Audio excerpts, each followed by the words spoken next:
Hello and welcome to Umber Dreams Archives. I'm glad you've joined me, ready to slow down, breathe deeply, and let your thoughts drift back through the quiet corridors of time. This is your moment to leave the noise of the day behind, to step away from the chaos and clamour of the modern world, and step gently into the candlelit cloisters of medieval Europe, where monks rose before dawn to chant in darkened chapels, where silence was sacred, and every hour belonged to prayer, to work, to the careful preservation of knowledge that might otherwise have been lost forever. Here, in this space between devotion and history, we wander together through stone monasteries that still stand against the passing centuries. We walk corridors where footsteps echoed in rhythm with Vespers bells, where the scratch of quill on parchment was the only sound for hours. We stand in libraries where ancient texts were copied letter by letter, illuminated with gold leaf and precious pigments, protected from the darkness of forgetting. We imagine the scribes bent over their work by candlelight, saving Aristotle and Virgil, preserving medicine and mathematics, keeping the light of learning alive through ages that history would later call dark. Each episode here isn't just about dates and buildings. It's not about memorizing abbots or architectural styles, or the rules of monastic orders catalogued in textbooks. It's about the lives lived, the novice taking his vows at sunrise, the herbalist tending her garden of healing plants, the cantor whose voice lifted prayers toward vaulted ceilings, the copyist who spent 30 years transcribing a single Bible. It's about the devotion whispered through stone corridors and copied onto vellum pages, the dedication that built something lasting in a world of constant change. If you enjoy these quiet journeys, a like and a subscribe help keep this channel alive. But for now, you don't need to do anything but listen. Imagine waking every night while the world still sleeps in absolute darkness. No alarm startles you, only the soft bronze bell echoing through cold stone corridors, calling you from a narrow wooden bed in a cell barely wider than your outstretched arms. You rise in silence, pulling a rough wool habit over linen underclothes, your breath visible in the freezing air. Your feet touch the icy floor as you join a line of shadowy figures moving like ghosts toward the chapel. This was not punishment. This was not imprisonment. This was the life chosen by tens of thousands of men across medieval Europe. A life so foreign to our modern existence that it seems almost impossible to comprehend. Yet for nearly 1,000 years, from roughly the 6th century to the 15th, monasteries were among the most important institutions in Western civilization. These were not merely places of prayer. They were centers of learning when literacy was rare and precious, hospitals when medicine was more hope than science, refuges when violence ruled, the countryside and libraries when a single book represented months of painstaking labour. The monks who inhabited these communities preserved the wisdom of ancient Rome and Greece, developed new techniques in agriculture and engineering, and created some of the most breathtaking art humanity has ever produced. But what was it actually like to live such a life? Medieval monks followed the rule of St. Benedict or similar guidelines that divided each day into 8 periods of communal prayer called the Divine Office. The first of these, matins, occurred around 2 o'clock in the morning. In total darkness, sometimes in winter cold that froze the communion wine, monks gathered to chant psalms in Latin, their voices rising in ancient melodies sung the same way for generations. After matins came lauds at dawn, then prime, terce, sext, none, vespers, and finally complin before bed. Between these services, monks worked, ate simple meals in silence while listening to scripture readings, and spent time in private prayer and study. They spoke rarely, communicated through hand signals, and lived under vows of poverty, chastity, and obedience that shaped every moment. The architecture itself enforced this rhythm. The church stood at the centre, its stone walls rising toward vaulted ceilings that caught and amplified the sound of chanting. Attached was the cloister, a covered walkway surrounding a courtyard garden. Here monks could walk, meditate, and read in quiet contemplation. Beyond the cloister lay the practical buildings that sustained monastic life. The scriptorium, where monks copied manuscripts by natural light. The refectory, where they ate at long wooden tables. The chapter house, where they gathered daily to hear the rule read aloud. The dormitory with its rows of simple beds. The infirmary for the sick and elderly. The kitchens, breweries, and workshops where the community produced everything it needed. But perhaps most remarkable was what happened in the silence between the prayers. In that quiet, broken only by the scratch of quill on parchment, the whisper of pages turning, The distant sound of a brother chopping wood, something extraordinary occurred. Knowledge that might have vanished forever was preserved. Ancient texts were copied with painstaking accuracy, letter by letter. New ideas were explored, medicines were tested, agricultural techniques were refined. Beauty was created for its own sake, in illuminated manuscripts whose gold leaf and vivid colours still astonish us today. These men were not all saints, not all scholars, not all artists. They were human, with human failings and doubts. Some entered out of genuine spiritual calling. Others sought education unavailable elsewhere. Some were younger sons with no inheritance. A few came fleeing the law. But whatever brought them through those heavy doors, once inside they became part of something larger than themselves. The monastery was largely self-sufficient, producing its own food, making its own clothes, copying its own books. High walls separated it from the secular world, but those walls were permeable. Travellers sought shelter. The poor received alms. The sick came hoping for healing, and always the bells rang out, marking the hours, reminding everyone that somewhere nearby, men were praying for the salvation of the world. This is their story, told through the daily reality of silence and candlelight, of discipline and devotion, of a way of life that shaped our world more profoundly than we often realise. The story begins in the rubble of an empire. When the Western Roman Empire collapsed in the late 5th century, it left behind a landscape of abandoned cities, broken aqueducts, and forgotten roads slowly being reclaimed by wilderness. The sophisticated urban civilization that had stretched from Britain to North Africa, from Spain to Syria, fractured into countless small kingdoms, tribal territories, and isolated communities struggling simply to survive. This was not the sudden apocalypse of legend, but rather a slow unravelling that took generations. Trade routes that had carried olive oil, wine, grain, and luxury goods across the Mediterranean fell silent. Cities that had housed hundreds of thousands shrank to towns of a few hundred, huddled within ancient walls too large to defend or maintain. Libraries burned or mouldered away from neglect. The complex machinery of government, law, and administration simply stopped functioning in most places. Literacy, once common among the educated classes, became increasingly rare. The Latin that had been the universal language of learning began to fragment into the various Romance languages, French and Spanish and Italian, while Germanic peoples brought their own tongues to the territories they now controlled. Books, expensive even in Roman times, became almost impossibly precious. A single complete Bible might represent the life's work of multiple scribes. Into this fragmenting world, Christianity spread with remarkable speed. By the 6th century, most of Europe had at least nominally converted, though in many places the new faith blended uneasily with older pagan traditions. Kings were baptized, sometimes for political advantage as much as spiritual conviction. Churches were built, often on the sites of former temples, and a new institution began to take shape, one that would profoundly influence the next 1,000 years of European history. The monastery. The monastic ideal did not originate in Europe. Its roots lay in the deserts of Egypt and Syria, where in the 3rd and 4th centuries men and women had fled to remote places seeking God through prayer, fasting, and solitude. These desert fathers and mothers, as they came to be called, lived lives of extreme asceticism, dwelling in caves or crude shelters, eating only bread and water, spending days and nights in continuous prayer.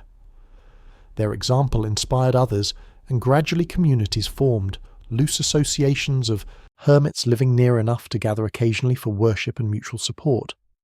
This Egyptian model of monasticism, characterized by its emphasis on individual asceticism and minimal organization, gradually moved westward. Monks established communities in Palestine, in Asia Minor, in Italy.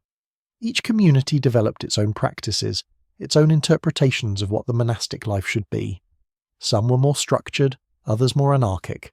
Some emphasized complete solitude, others communal living. There was no single rule, no universal standard. In the early 6th century, a young Roman nobleman named Benedict of Nursia changed that. Benedict had himself tried the hermit's life, living for years in a cave at Subiaco in the mountains east of Rome, but he came to believe that most people were not suited for such extreme solitude. Instead, he founded a monastery at Monte Cassino and wrote a rule, a set of guidelines for communal monastic life that struck a careful balance between prayer and work, between discipline and compassion, between the needs of the community and the growth of the individual soul. The rule of St. Benedict, as it came to be known, was not particularly original in its components. Benedict drew from earlier rules and from the wisdom of the Desert Fathers, but his genius lay in creating a practical, moderate, humane framework that ordinary people could actually live by year after year, not just for a few months of zealous enthusiasm. His rule mandated regular prayer, manual labour, study, adequate sleep, sufficient food, care for the sick, hospitality to strangers, and obedience to an elected abbot who would lead the community with wisdom and kindness rather than tyranny. Most importantly, Benedict emphasized stability. Monks were not to wander from place to place seeking the perfect spiritual environment.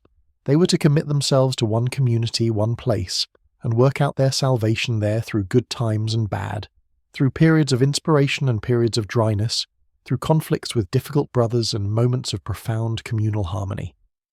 This emphasis on stability would prove crucial in the chaotic centuries ahead.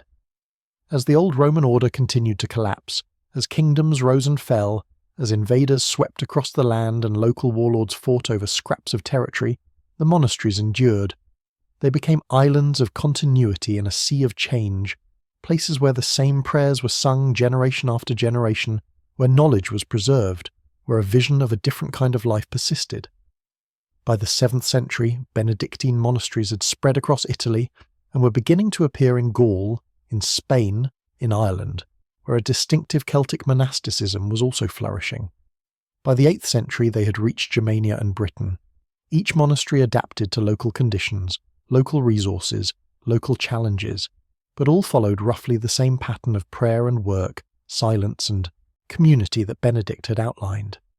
The world these early monasteries inhabited was overwhelmingly rural.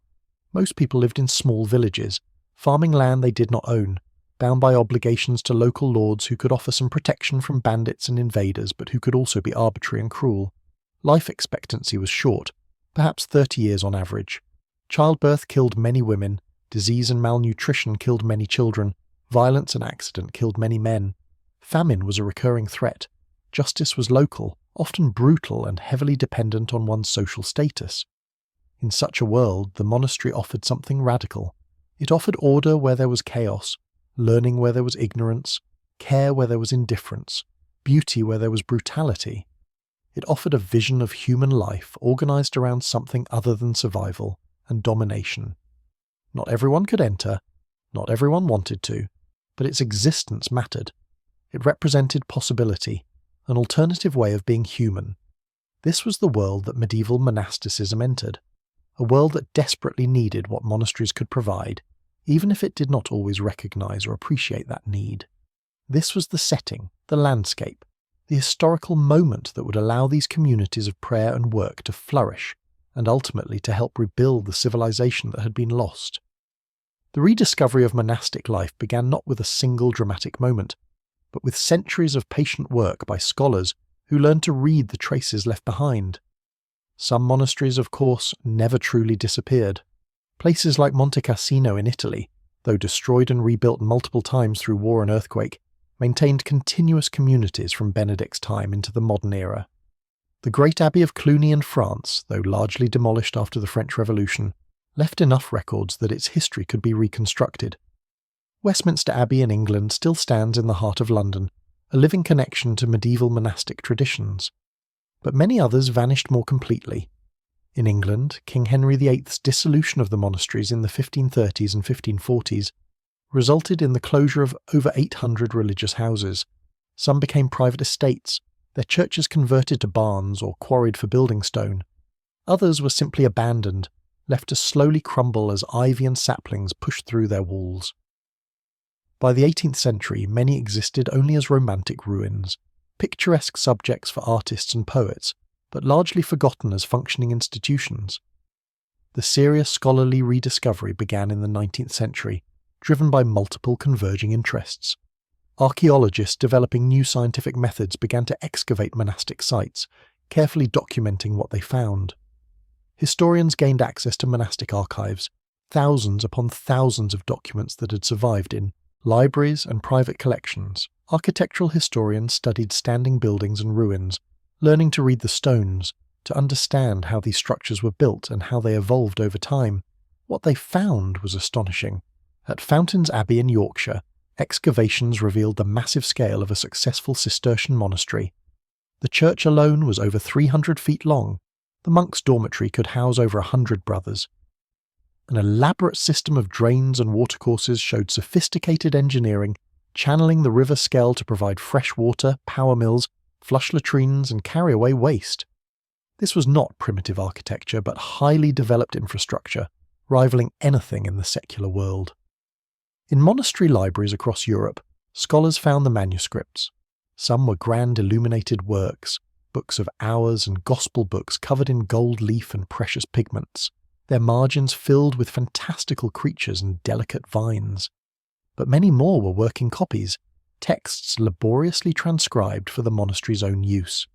Here were the plays of ancient Rome, copied when the originals were crumbling away. Here were the philosophical works of Greece, translated first into Arabic, then into Latin. Here were medical texts, agricultural treatises, histories, poems, saints' lives, and theological arguments. Each manuscript was a window into monastic life, often containing notes, corrections, and comments from the scribes who copied them. A monk in 12th century France might note in the margin that his hand was tired, that the light was failing, that he was cold. Another might offer a small prayer or a joke. These tiny human touches brought the dead to life, made them individuals rather than abstract figures. Archaeological excavations at sites like Jarrow and Wearmouth in northern England, where the Venerable Bede had lived and worked in the 8th century, revealed the physical reality of early Anglo-Saxon monasteries. Coloured glass fragments showed that windows were not mere openings but held coloured panes, creating pools of light inside the churches. Stone tools used for carving sculpture, iron implements for construction, fragments of pottery showing trade connections with distant regions, all these spoke of communities engaged with the wider world while maintaining their spiritual focus. At sites across Europe, archaeologists found the remains of monastic gardens. By analysing pollen and plant remains in the soil, they could reconstruct what was grown. Herbs for medicine, vegetables for the table, fruits in orchards, flowers for decoration and for religious festivals. The famous plan of St. Gall, a 9th century architectural drawing preserved in Switzerland, showed an ideal monastery layout including detailed specifications for 3 separate gardens, the vegetable garden, the physis garden for medicinal plants, and the cemetery orchard where fruit trees grew among the graves of departed brothers. The documentary evidence was equally revealing. Account rolls showed what monasteries bought and sold, what they produced and consumed. We can read the shopping list, so to speak, and learn that a 13th century English monastery might purchase spices from Venice, fish from Iceland, wine from France, while selling wool, surplus grain, and products of their workshops. Guest lists and chronicles recorded visitors, from kings and bishops to beggars seeking alms at the gate. Customaries, detailed descriptions of how particular monasteries organised their daily lives, survived from several communities. These texts meticulously described everything from how to arrange the church for different feasts to what hand signals monks should use when speech was forbidden, to how to divide food portions fairly among brothers of different ages and health. Reading these documents, modern scholars could reconstruct the daily rhythm of monastic life with remarkable precision. One particularly fascinating discovery came from the analysis of skeletal remains in monastic cemeteries. Biological anthropologists studying bones from medieval monasteries found evidence of both the hardships and the privileges of monastic life. Many monks showed signs of arthritis and back problems, likely from hours spent kneeling in prayer and bending over manuscripts or manual labour, but they also showed better nutrition on average than their secular contemporaries, less evidence of childhood malnutrition and disease. The monastic diet, while simple, was apparently adequate and regular, a privilege in ages when famine was common. Dental analysis revealed that monks consumed less sugar than modern people, but their teeth still showed wear and disease, possibly from eating coarse bread made from grain ground between stones which left fine grit in the flour. Some skeletons showed healed fractures, evidence of medical care. A few showed evidence of surgery, including trepanation, drilling into the skull to relieve pressure or treat injury, and subsequent healing, proof that at least some patients survived these dramatic procedures. As scholars pieced together evidence from archaeology, manuscripts, architecture, and biological remains, a picture emerged of monastic life that was far more complex and varied than earlier assumptions had allowed. These were not simple, uniform communities, but diverse institutions that evolved over centuries, adapted to local conditions, responded to external pressures, and contained within their walls the full range of human experience from sanctity to scandal, from sublime artistic achievement to mundane administrative work, from heroic intellectual effort to petty squabbles over seating arrangements in the chapel. The discovery was ongoing, a process that continues today as new techniques allow scholars to extract more information from old evidence. But by the 20th century, enough had been learned that we could begin to truly understand what life in a medieval monastery was actually like. When scholars first began to seriously study medieval monastic life in the 19th century, their reactions revealed as much about their own time as about the past they were investigating. For some, monasteries represented a lost golden age of faith and order. The Romantic movement, with its enthusiasm for medieval culture, its castles and knights and spiritual intensity, looked at ruined abbeys and saw beauty, mystery, and a kind of purity absent from the industrializing modern world. Artists like Caspar David Friedrich painted monastery ruins bathed in melancholic light, symbols of transcendence and decay intertwined.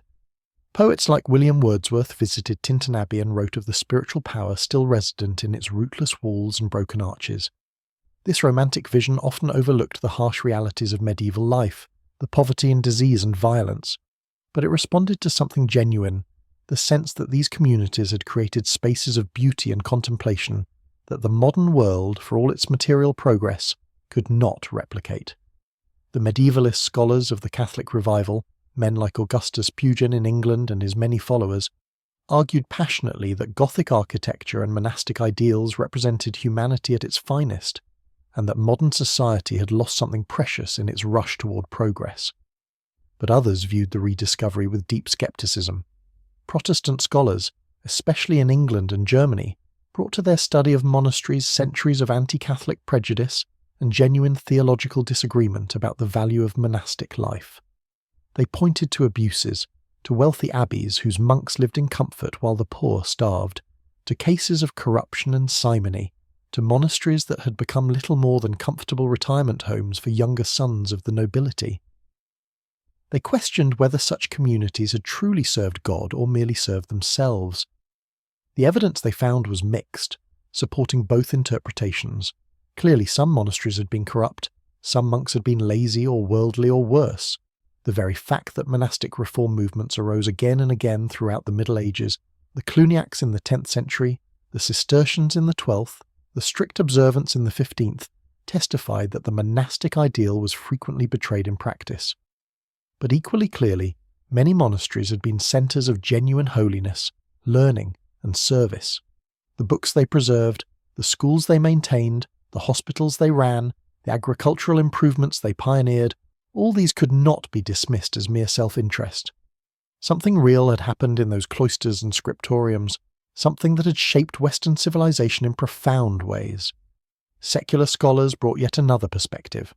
Many were products of the Enlightenment tradition that viewed religious faith itself with suspicion, as superstition to be overcome by reason and science.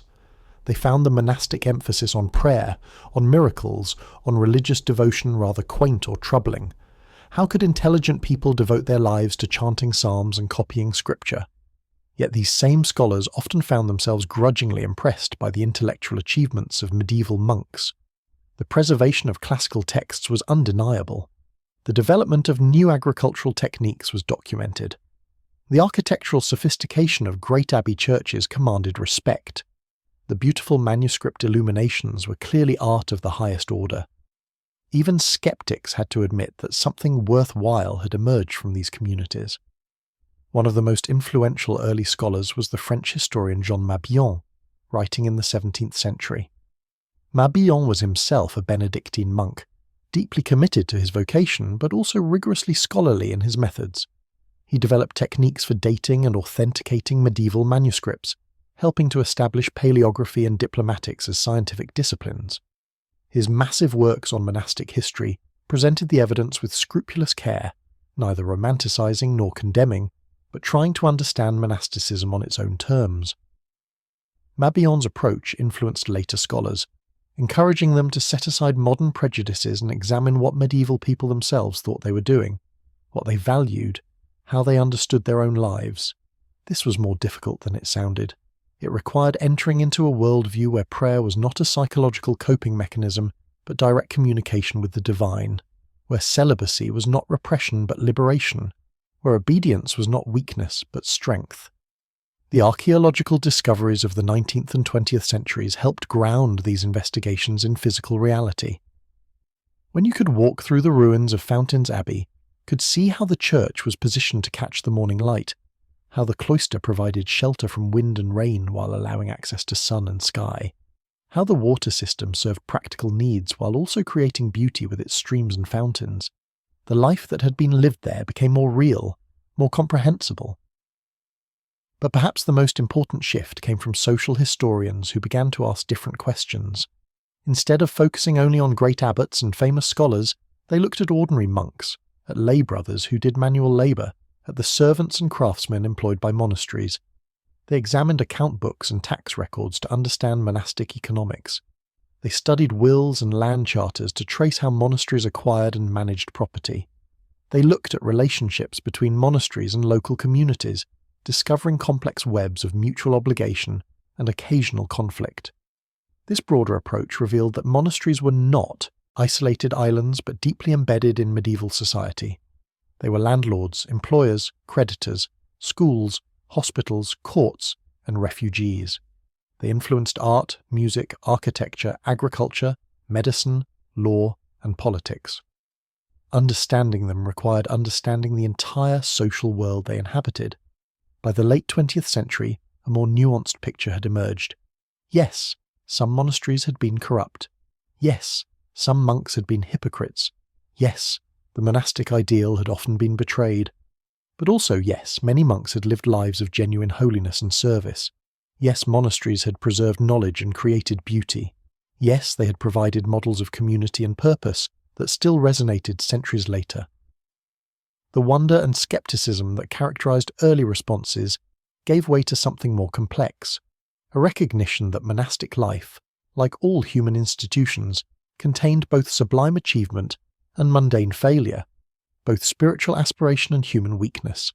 The task was not to condemn or idealize, but to understand, to see clearly what these communities were and what they accomplished in the context of their time. And that understanding, when it came, was perhaps more wonderful than any romantic vision, because it was real. For centuries, two competing images of monastic life dominated the popular imagination, both powerful, both misleading. The first was the romantic vision of monks as otherworldly saints, gliding through candlelit cloisters in peaceful contemplation, wholly removed from the sins and struggles of ordinary existence. This vision, fed by centuries of hagiography and artistic representation, portrayed monasteries as heavens on earth, places where perfect devotion and perfect community created perfect peace. In this telling, every monk was humble, every abbot wise, every moment dedicated to prayer and holy work. The second was the Protestant polemic vision of monasteries as dens of vice, where lazy frauds extracted wealth from gullible peasants, while living lives of secret luxury and corruption. This image, shaped by Reformation-era propaganda but persisting long after, portrayed monks as parasites, contributing nothing to society while consuming much, their supposed piety a mask for greed and hypocrisy. In this telling, monasteries were obstacles to progress, darkness to be swept away by the light of reason and reform. The reality, as scholars discovered, contradicted both legends. Medieval monasteries were human institutions, populated by human beings with human virtues and vices, human strengths and weaknesses. Some monks were indeed saints, or close to it, men of extraordinary devotion and self-sacrifice. Some were indeed corrupt, using their positions for personal gain or living in ways that mocked their vows. But most were neither saints nor scoundrels. They were ordinary people trying to live according to a demanding ideal, sometimes succeeding, often failing, always struggling. The physical evidence contradicted the legends in specific ways. Excavations showed that monastic buildings were often austere, not luxurious. Monks slept in unheated dormitories on hard beds, wore rough wool, ate simple food. Even wealthy monasteries usually displayed their wealth in their churches and charitable works rather than in personal comfort for the monks themselves. The rule of Benedict specifically warned against private ownership and ostentatious living, and most communities at least tried to follow this guidance. Yet monasteries could indeed be wealthy as institutions. A successful abbey might own thousands of acres of farmland, flocks of sheep, mills, fish ponds, forests and workshops. This wealth was not necessarily hoarded, but was meant to serve the community's purposes, supporting the monks, yes, but also maintaining the church, providing hospitality, giving alms to the poor, funding the scriptorium, and ensuring the monastery's long-term stability. The contradiction here was that institutional wealth did not always translate to personal comfort. A monk in a rich monastery might eat better than a peasant, have access to good medical care when sick, and live in a well-maintained building, but he still owned nothing personally, still slept in a dormitory, still spent hours in prayer and work, still lived under strict discipline. The wealth flowed through the community, not to individuals. The legend of constant prayer and contemplation also clashed with reality. While prayer was central to monastic life, the divine office consuming several hours each day, most monks spent far more time working than praying. Benedict's rule specified that monks should engage in manual labour several hours daily, and this was not mere busy work but genuine productive activity. Monks farmed, built, copied manuscripts, taught, nursed the sick, brewed, baked, and performed countless other tasks necessary to maintain a self-sufficient community. Some monasteries specialised in particular crafts or products. Cistercian houses became famous for their sheep farming and wool production, developing techniques that made English wool the finest in Europe. Other monasteries brewed beer or made wine, not just for their own use but for sale. Some maintained schools, not just for novices but for the sons of nobles and merchants. Some ran hospitals, not just for monks but for the local community. This was labour-intensive work, often physically demanding, far from the image of monks endlessly contemplating in peaceful gardens. The legend of perfect community also failed to match the evidence. Monastic documents reveal constant conflicts over precedents, discipline, resources, and interpretation of the rule. Monks quarrelled about seating in the chapel, about distribution of food and clothing, about who should do which tasks. Abbots struggled to maintain discipline, sometimes resorting to physical punishment, confinement, or exile for recalcitrant brothers. Some monks ran away, others were expelled, a few committed crimes serious enough to be handed over to secular authorities. Yet real communities did exist, and they often functioned remarkably well for centuries. The key was not perfection, but process, systems for managing conflict, for making decisions, for balancing individual needs with communal welfare. The daily chapter meeting where monks could voice concerns, the election of abbots, the visitation system where outside authorities checked on monastery health, all these provided mechanisms for addressing problems before they became crises. The contradiction between ideal and reality was perhaps most stark regarding learning and intellectual life. Some monasteries were indeed centres of scholarship, their libraries containing hundreds or even thousands of books, their monks producing original works of theology, history, or science. But many, perhaps most, were much more modest. A rural monastery might possess only a few dozen books, mostly service books needed for the liturgy. Its monks might be barely literate, able to chant the psalms from memory, but unable to read complex Latin texts. This variation was not failure, but specialization. Not every monastery needed to be a great centre of learning. Some were contemplative houses, focused primarily on prayer. Others were agricultural establishments, their contribution to the wider church being economic support rather than scholarship. Still others served local needs, providing basic education, dispute resolution, and pastoral care to surrounding communities. The legends, both positive and negative, assumed uniformity. They portrayed all monasteries as alike, all monks as the same. But medieval monasticism was remarkably diverse. Benedictines, Cistercians, Carthusians, Cluniacs, each order had different emphases, different interpretations of the monastic ideal. Geography mattered too. a monastery in wealthy southern France operated differently from one in poor northern Scotland. A house founded by a king with royal patronage had advantages unavailable to one established by lesser nobility or urban merchants. What emerged from careful study was a picture far more interesting than either legend. Medieval monasteries were complex institutions that combined spiritual aspiration with practical necessity, genuine holiness with ordinary human frailty, impressive achievements with mundane failures. They were neither heavenly nor hellish, but thoroughly human and all the more fascinating for it. Understanding this contradiction, accepting that both the inspiring and the disappointing aspects were real, allowed scholars to see monastic life clearly for the first time, not as legend but as history. The question seemed simple enough. Why did medieval monasteries exist? What purpose did they serve? But as scholars dug deeper into the evidence, simple answers proved inadequate. Different historians, approaching the question from different perspectives with different assumptions, arrived at strikingly different conclusions.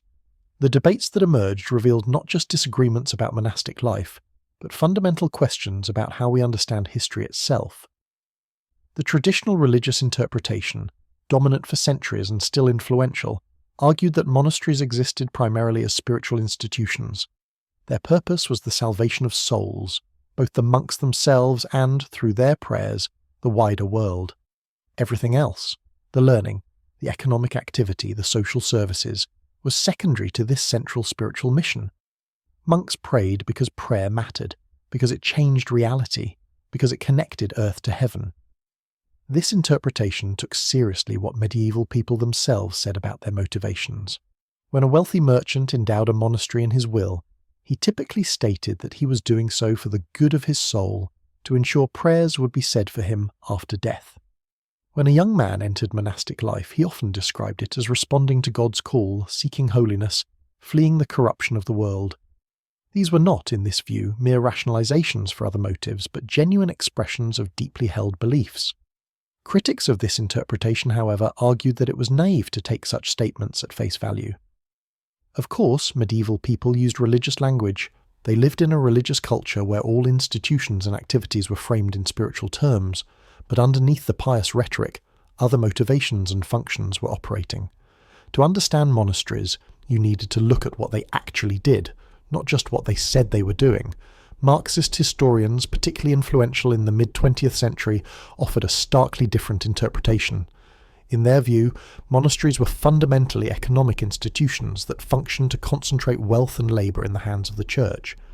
Monks were not primarily spiritual seekers, but workers whose labour was exploited by the monastic hierarchy.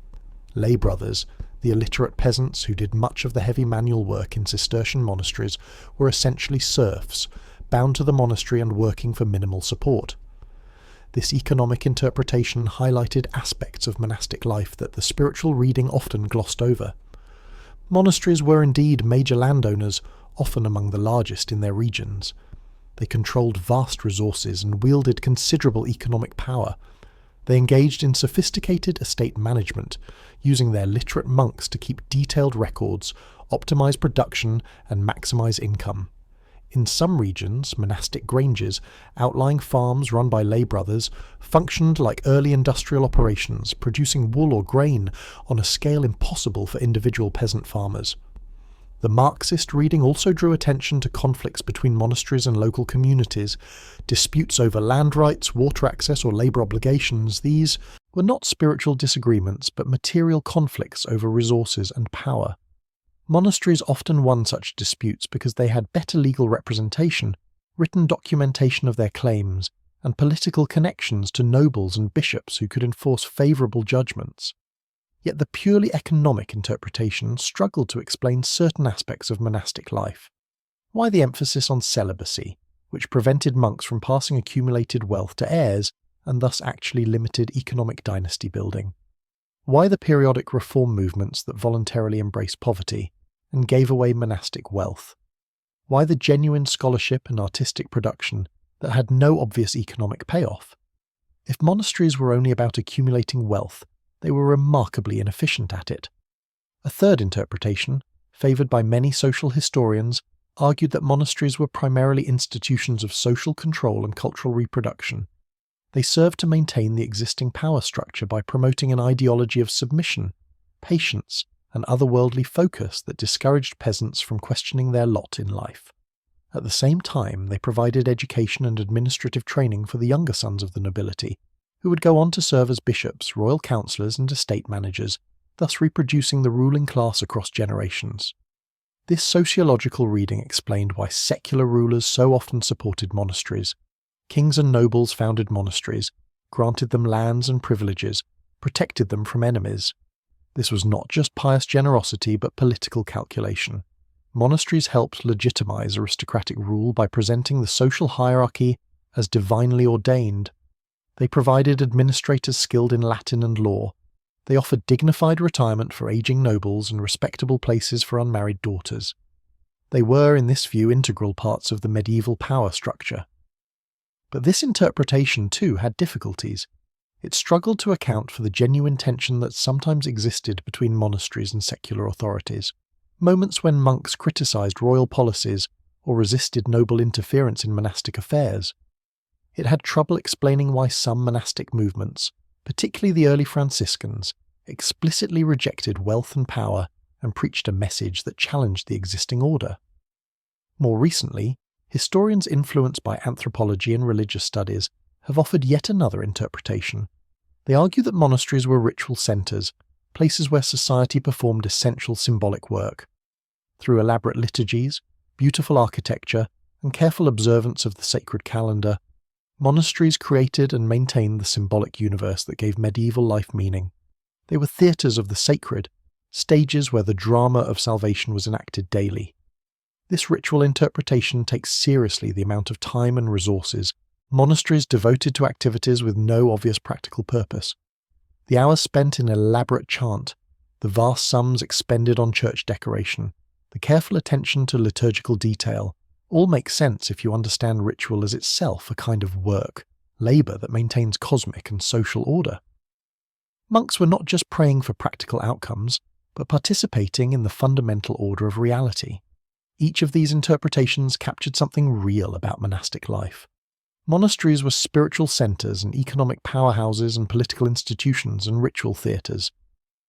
The debate among historians was not really about which interpretation was correct, but about which aspects of this complex reality to emphasise, which analytical framework best illuminated the historical evidence. What gradually emerged from these debates was a more sophisticated understanding. Monasteries were multifunctional institutions that served different purposes for different people at different times. A king might found a monastery for political reasons while genuinely believing in its spiritual efficacy. A monk might enter seeking God while also escaping family pressure to marry. A monastery might accumulate wealth while also distributing alms. These were not contradictions, but the normal complexity of human institutions. The debate continues, new evidence prompting new questions, new theoretical frameworks suggesting new answers. But the conversation itself has deepened our understanding, forcing us to look at monasteries from multiple angles, to appreciate their complexity, to resist simple explanations for complicated realities. Understanding what daily life was actually like in a medieval monastery required detective work, assembling clues from fragmentary sources to reconstruct a vanished world. The investigation began with the written sources, the documents that survived the centuries. These came in several varieties, each offering different insights. First were the rules themselves, Benedict's and others, prescriptive texts that described the ideal of monastic life. These told us what was supposed to happen, but not necessarily what actually did happen. A rule specified that monks should rise for matins at a particular hour, but did they always? How was this enforced? What happened when someone overslept? For answers to such questions, scholars turned to customaries, detailed descriptions of how particular monasteries actually organised their lives. The customary of Cluny, written in the 11th century, ran to thousands of words, specifying exactly how to arrange the church for different feasts, what vestments to wear, what chants to sing, how to process, where to stand, when to bow. This was not theory but practice, the accumulated wisdom of generations about how to actually live the monastic life. Account rolls provided different information. These were the financial records kept by monastic officials, the cellarer who managed food and food supplies, the chamberlain who handled clothing and bedding, the sacrist who maintained the church, the almoner who distributed charity. Reading these accounts, scholars could learn what monasteries bought and sold, what they produced and consumed, how they allocated resources. One 13th century English account roll, for example, recorded the purchase of hundreds of pounds of wax for candles, the lifeblood of monastic life. Churches needed to be lit for services that occurred before dawn and after sunset. The scriptorium needed light for the scribes. Processions required candles. This single item, wax, appeared again and again in the accounts, a reminder of how dark medieval nights actually were and how much effort was required to push back that darkness. The accounts also revealed food consumption. A moderately sized monastery might use several tons of grain per year, hundreds of barrels of ale, vast quantities of salt for preserving food, smaller amounts of luxury items like pepper, cinnamon and sugar for feast days, and for seasoning food for sick monks. Fish appeared frequently, required on fast days when meat was forbidden. The variety was surprising, not just local river fish but herring from the North Sea, stockfish from Norway, even occasional delicacies like lamprey. Monastic chronicles offered narrative evidence. These were histories written by monks, recording events in their own communities and the wider world. They varied in quality from sophisticated historical writing to simple lists of facts, but all provided glimpses of actual events. We read about fires that destroyed monastery buildings, about visits from kings or bishops, about disputes with neighbours, about miracles attributed to local saints, about exceptional weather, about epidemics. The chronicles were especially valuable for capturing moments of crisis or change. When plague struck in 1348, monastic chroniclers recorded its devastating impact on their communities. Some monasteries lost half their members in a matter of months. The survivors had to figure out how to maintain the liturgical round with depleted numbers, how to work the monastery's lands with fewer hands, how to rebuild shattered communities. The chronicles documented both the catastrophe and the resilience. Letters between monasteries and between monks and outsiders provided more personal evidence. A letter from an abbot to his superior might discuss problems in the community, brothers who were rebellious or sick, financial difficulties, theological questions. A letter from a monk to a former student might discuss books, ideas, mutual friends. These letters revealed individuals, personalities, relationships, the human dimension of monastic life that official documents often obscured. But written sources had their limitations. They were produced by literate monks, a minority within monasteries and a tiny fraction of medieval society. They reflected elite perspectives and official viewpoints. To understand the experience of illiterate lay brothers, of servants, of the poor who sought alms at the gate, scholars had to turn to other kinds of evidence. Archaeology provided crucial information. Excavations at monastic sites revealed patterns invisible in texts. The layout of buildings showed how space was organized and used. The remains of workshops indicated what kinds of craft production occurred. Rubbish pits yielded animal bones that revealed diet, pottery fragments that showed trade connections, plant remains that documented what was grown in gardens.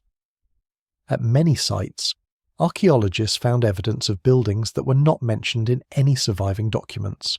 A 12th century infirmary might be added to a monastery used for generations, then demolished in the 14th century and replaced with new structure. If no documents mentioned this sequence, only archaeology could reveal it. The physical evidence showed that monasteries were constantly evolving, adapting their buildings to changing needs. Human remains from monastic cemeteries offered biological evidence. Skeletal analysis could determine age at death, health problems, injuries, dietary patterns. At some sites, graves were marked with simple stones bearing names or positions. Others were unmarked, but even these could be analysed. Was there systematic difference between those buried in the chapter house, an honour reserved for abbots and distinguished monks, and those in the general cemetery? The bones suggested there was, the chapter house burials showing somewhat better nutrition and health, though the differences were not dramatic. One fascinating investigation combined multiple lines of evidence. Scholars studying manuscript production wanted to understand the actual process of creating illuminated manuscripts.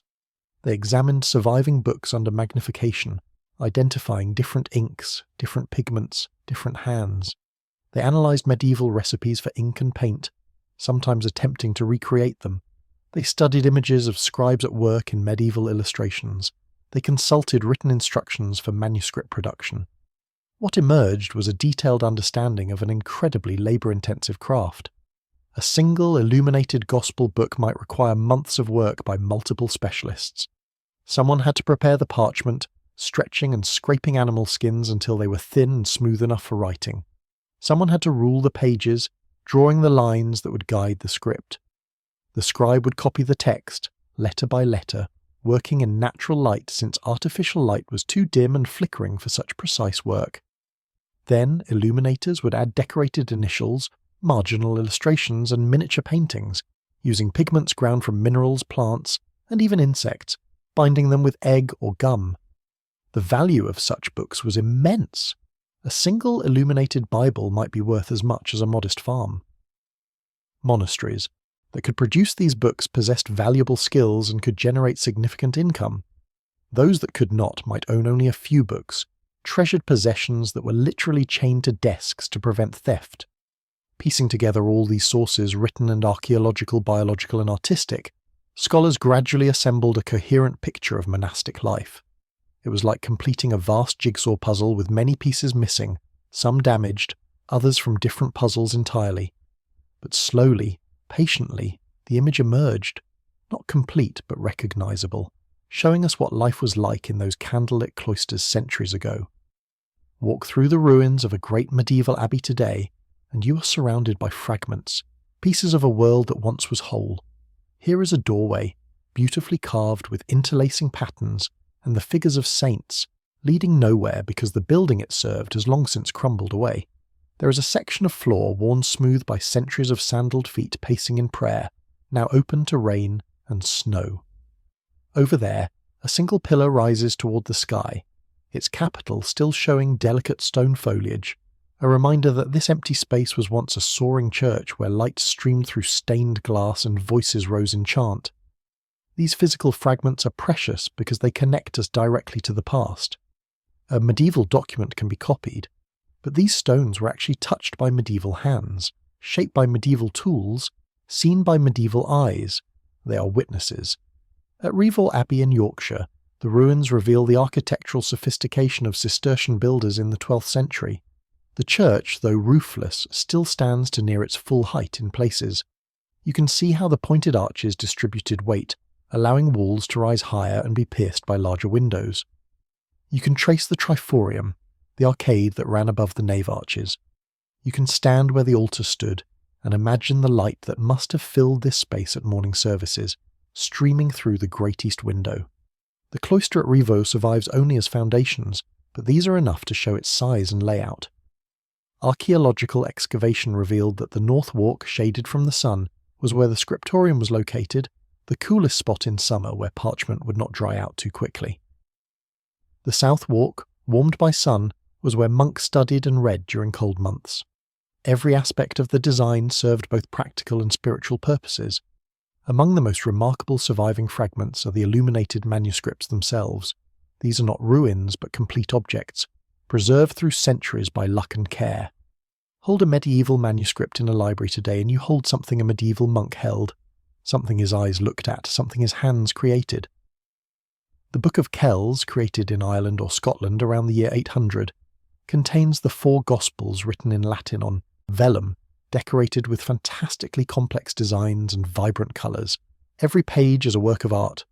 The famous Chi Rho page depicting the first letters of Christ's name in Greek contains spirals within spirals, interlaced beasts, human figures, geometric patterns, all executed with such precision that some details are too small to see without magnification.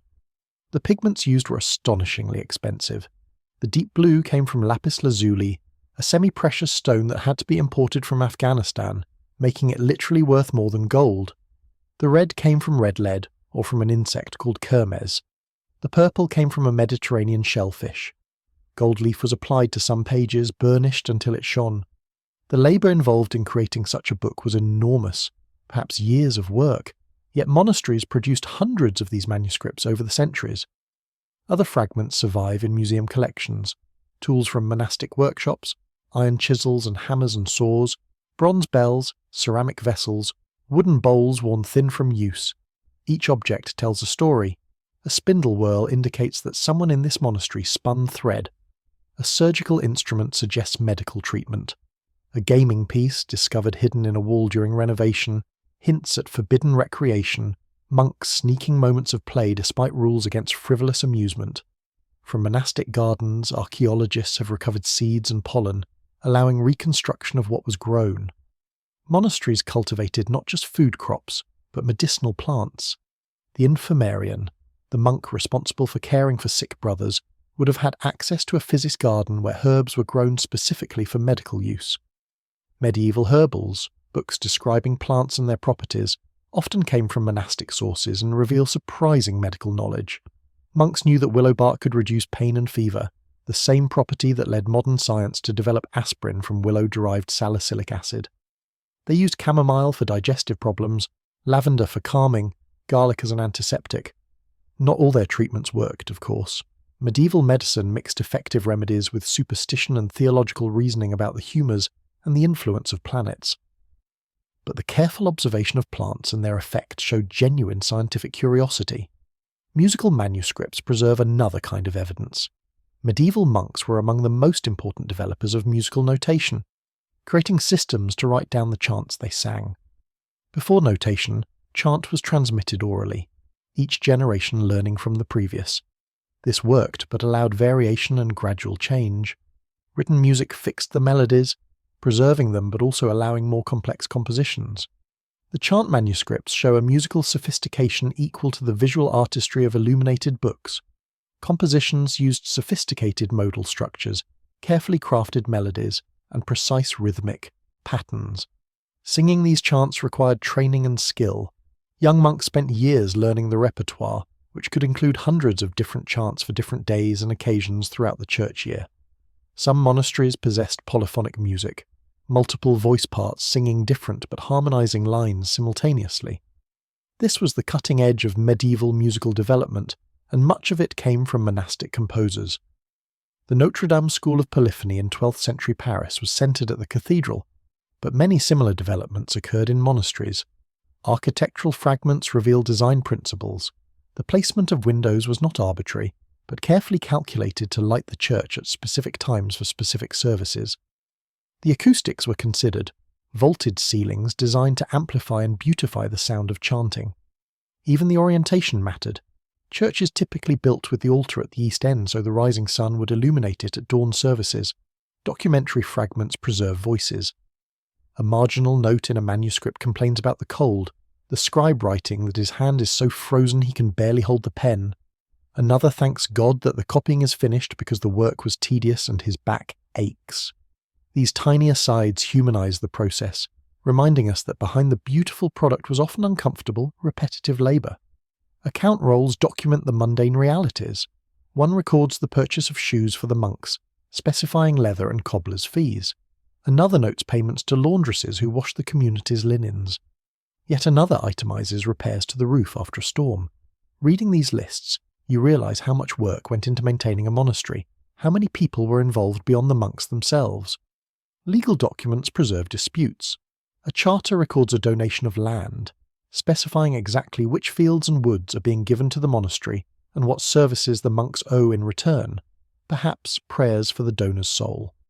Another document records a settlement of a boundary dispute between a monastery and neighbouring landowner, showing that monastic life included mundane conflicts over property rights. All these fragments, physical and documentary, visual and textual, combine to create our understanding of medieval monastic life.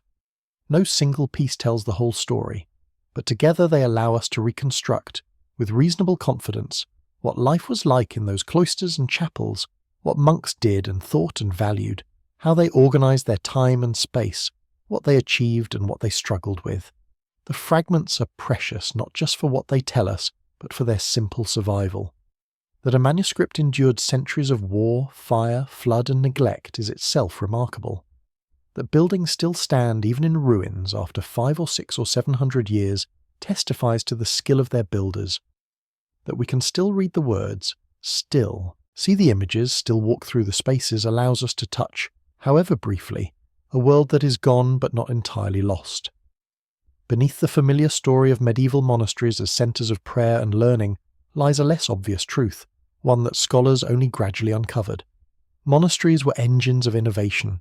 This was not how monks understood their work. They saw themselves as preserving ancient wisdom, not creating new knowledge. They looked backward to the Church Fathers, to classical authors, to scripture, seeking truth in authoritative texts rather than original investigation. Their intellectual stance was fundamentally conservative, valuing tradition over novelty, tested wisdom over untried ideas.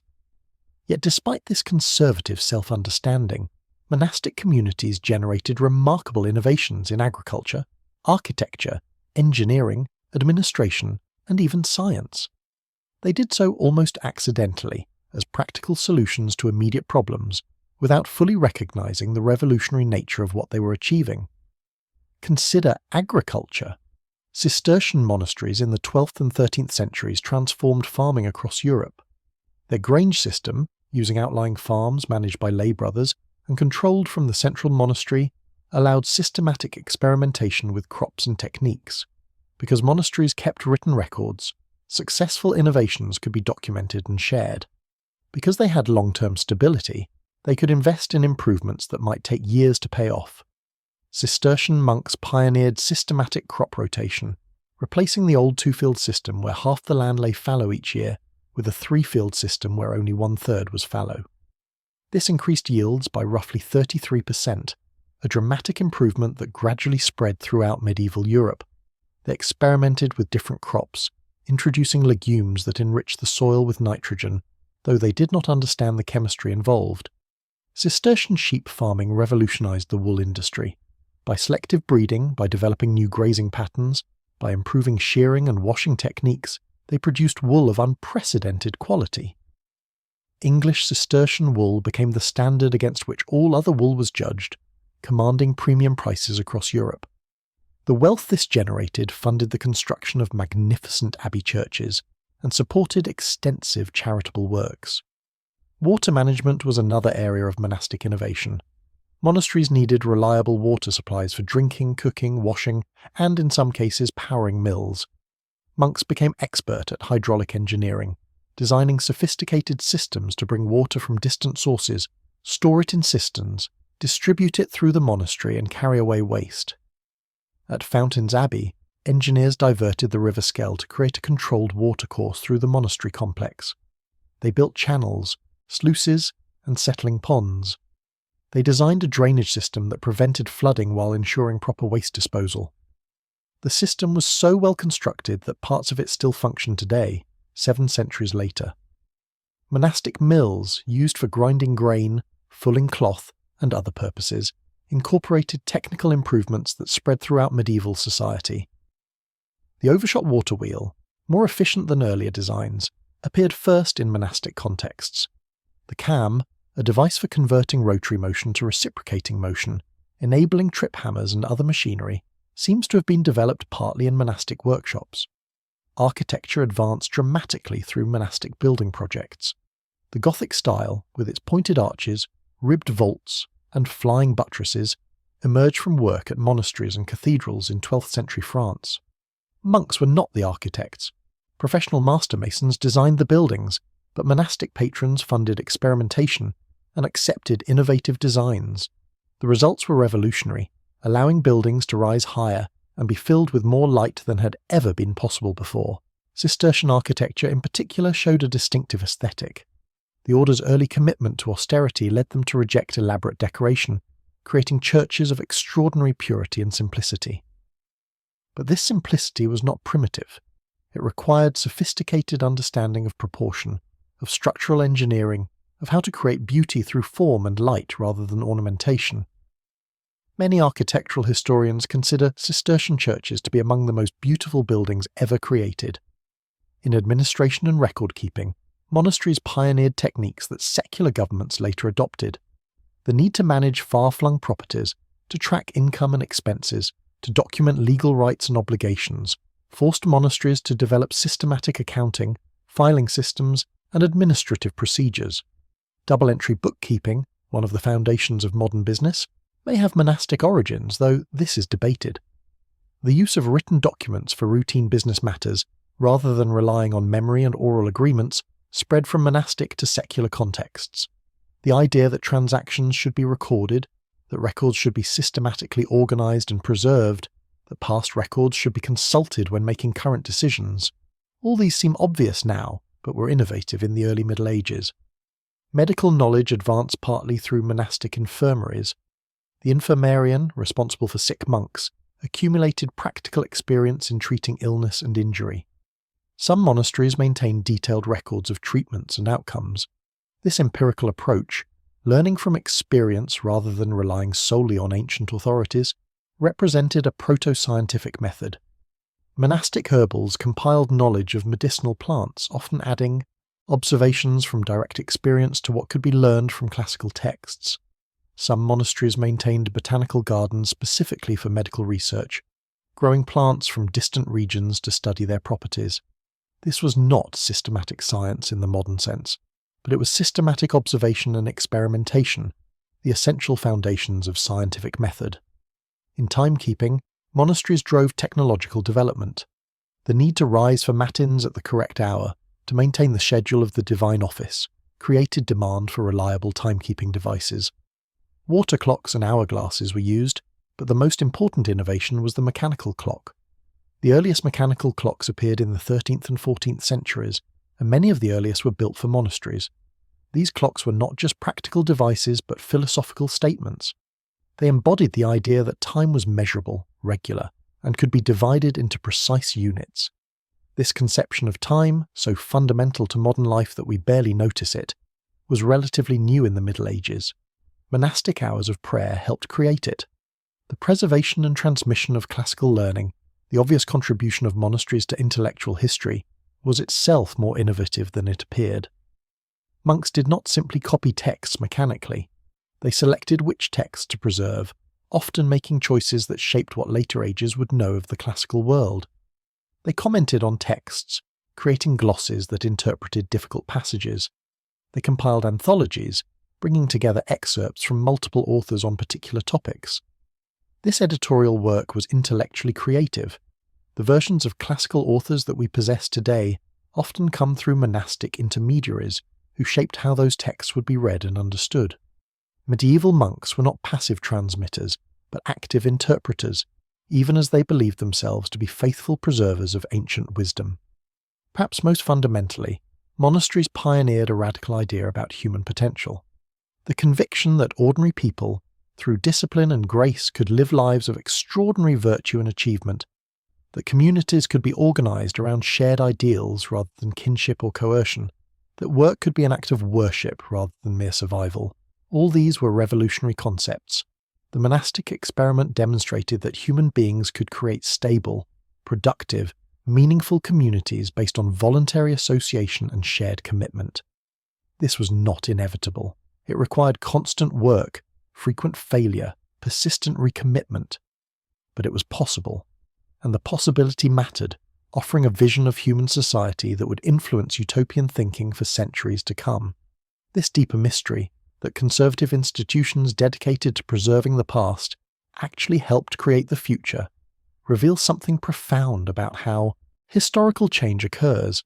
Innovation does not always come from those seeking it. Sometimes it emerges from people solving immediate problems, pursuing immediate goals, without realizing the long-term significance of what they are doing. The transformation came gradually, then suddenly, like dawn breaking over a misty valley. In the early Middle Ages, monasteries were relatively small, isolated communities, often founded in remote locations chosen specifically for their separation from the world. They were places of refuge, where a few dozen men might live together in prayer and simple labour, largely cut off from the wider society. Their influence was local, their resources modest, their ambitions spiritual rather than temporal. By the 11th century, everything had changed. The turning point, if we must identify a single moment, came with the foundation of Cluny Abbey in Burgundy in the year 910. The monastery itself was not unprecedented, but the vision behind it was revolutionary. Duke William of Aquitaine, founding the monastery, placed it under the direct protection of the Pope, rather than local bishops or secular rulers.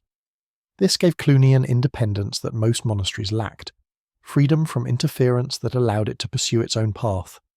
The first abbots of Cluny were remarkable men who held office for extraordinarily long tenures. Berno, the founder, served 15 years. His successor Odo served 17 years. Then came Aimard, Majolus, Odilo, and Hugh, who together governed Cluny for nearly a century and a half. This continuity allowed long-term planning and the development of a coherent vision. That vision was ambitious. Cluny would not be just another monastery, but the centre of a reform movement that would revitalise monastic life across Europe. It would exemplify perfect observance of the rule of Benedict, particularly in the elaboration of the liturgy. Where most monasteries devoted perhaps 3 or 4 hours daily to the divine office, Cluny extended this to 6, 7, even 8 hours, creating a nearly continuous cycle of prayer. The liturgy at Cluny became famous for its beauty and solemnity. Every gesture was precisely choreographed, every chant perfectly executed, every feast celebrated with appropriate magnificence. Visiting Cluny meant witnessing worship that approached what heaven itself must be like, or so contemporaries believed. This was the Opus Dei, the work of God, carried out with a perfection rarely seen on earth. But Cluny's influence extended far beyond its own walls. Other monasteries, inspired by its example or attracted by its prestige, affiliated themselves with Cluny, becoming daughter houses or simply adopting Cluniac customs. By the 11th century, hundreds of monasteries across Europe followed the Cluniac observance, creating a network unprecedented in monastic history. This network had real power. A Cluniac monastery in Spain might share practices with one in England, creating connections that transcended political boundaries. The abbot of Cluny could visit daughter houses, enforce standards, resolve disputes. The Cluniac congregation became, in effect, an international organisation at a time when most institutions were fiercely local. The wealth followed the influence. Grateful nobles endowed Cluniac monasteries with lands, rights and revenues. Pilgrims donated offerings. Kings sought Cluniac prayers and supported Cluniac foundations. By the 12th century, Cluny itself was immensely rich, its church the largest in Christendom until St. Peter's Basilica was built in Rome centuries later. This success provoked reaction. Critics argued that Cluny had betrayed the monastic ideal, that its wealth and power contradicted the poverty and humility that Benedict had preached. The elaborate liturgy, they said, left no time for manual labour or study. The political involvement of Cluniac abbots in church affairs distracted from spiritual focus. Cluny had become worldly, corrupted by the very success it had achieved. From this criticism emerged new reform movements. The Cistercians, founded at the end of the 11th century, represented a deliberate return to what they understood as primitive Benedictine simplicity. They chose remote locations, rejecting the comfortable agricultural lands that Cluny preferred. They built churches without decoration, rejecting the elaborate art that adorned Cluniac buildings. They wore undyed wool, simple and rough, rather than the black habits of traditional Benedictines. Most significantly, the Cistercians reorganised monastic labour.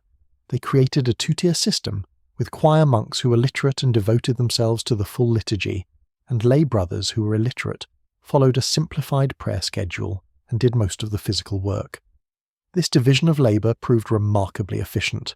It allowed Cistercian monasteries to manage large agricultural operations while maintaining rigorous liturgical observance. The Cistercian expansion was explosive. From the first monastery at Cito, foundations spread across Europe with astonishing speed. Within a few decades, there were hundreds of Cistercian houses from Scandinavia to the Mediterranean, from Portugal to Poland. The distinctive white habits of Cistercian monks became a common sight across the European landscape. Other new orders appeared. The Carthusians created a form of monasticism that was almost eremitical, monks living in individual cells within a monastery, coming together only for limited communal worship. The Premonstratensians combined monastic observance with pastoral work, creating communities that served local parishes.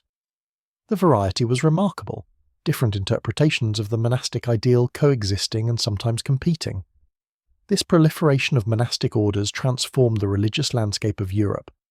In the 11th century, a traveller might go days without seeing a monastery. By the 13th century, they were everywhere. their church towers visible from miles away, their bells audible across the countryside, their economic and social influence affecting every community. The transformation was not just quantitative but qualitative. Monasteries became major players in education, politics, economics, and culture. They were no longer refugees from the world, but institutions deeply embedded in worldly affairs, even as they maintained their spiritual focus. A great abbot might be counsellor to kings, administrator of vast estates, patron of artists and scholars, and still rise before dawn to chant matins with his brothers. This was the turning point, the moment when monasticism moved from the margins to the centre of medieval society. What had been a fringe movement of spiritual seekers became one of the defining institutions of European civilization.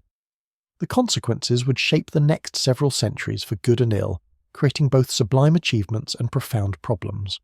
The balance between spiritual ideals and worldly success, between contemplation and action, between separation from the world and engagement with it, would remain precarious. Some monasteries would maintain it beautifully, others would fail spectacularly. But none could ignore the fundamental change that had occurred. Monasticism had become, irrevocably, a force in the world, not just a flight from it. The transformation of monasteries from small spiritual communities to powerful institutions brought consequences that rippled across medieval Europe in ways both intended and unforeseen. Education became increasingly monastic. In the early Middle Ages, learning had nearly vanished outside the church. The urban schools of the Roman Empire were gone. The literacy that had been common among the upper classes now rare and precious. Monasteries became almost the only places where reading and writing were taught, where books existed, where intellectual activity continued. Young boys, some as young as 7 or 8, entered monasteries as oblates, given by their families to be raised in monastic life. These children learned to read Latin, to write, to understand grammar and rhetoric, to appreciate literature and philosophy. Not all would remain as monks. Some families reclaimed their sons when older, but all received an education unavailable anywhere else. The monastic schools gradually expanded their scope. What began as training for future monks became broader education.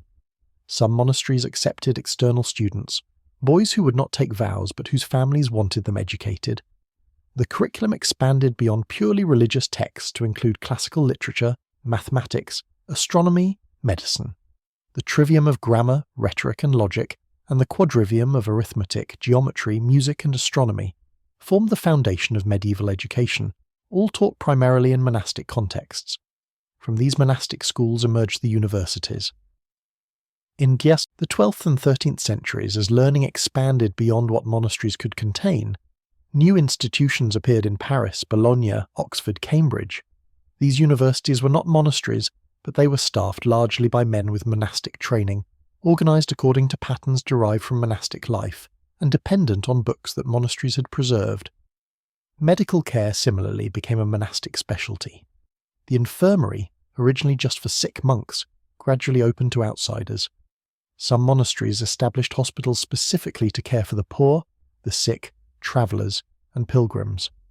The Hôtel Dieu in Paris, founded in the 7th century, eventually became one of the largest hospitals in medieval Europe, serving thousands of patients annually. Monastic medical care was not advanced by modern standards, but it was better than most alternatives available in the Middle Ages.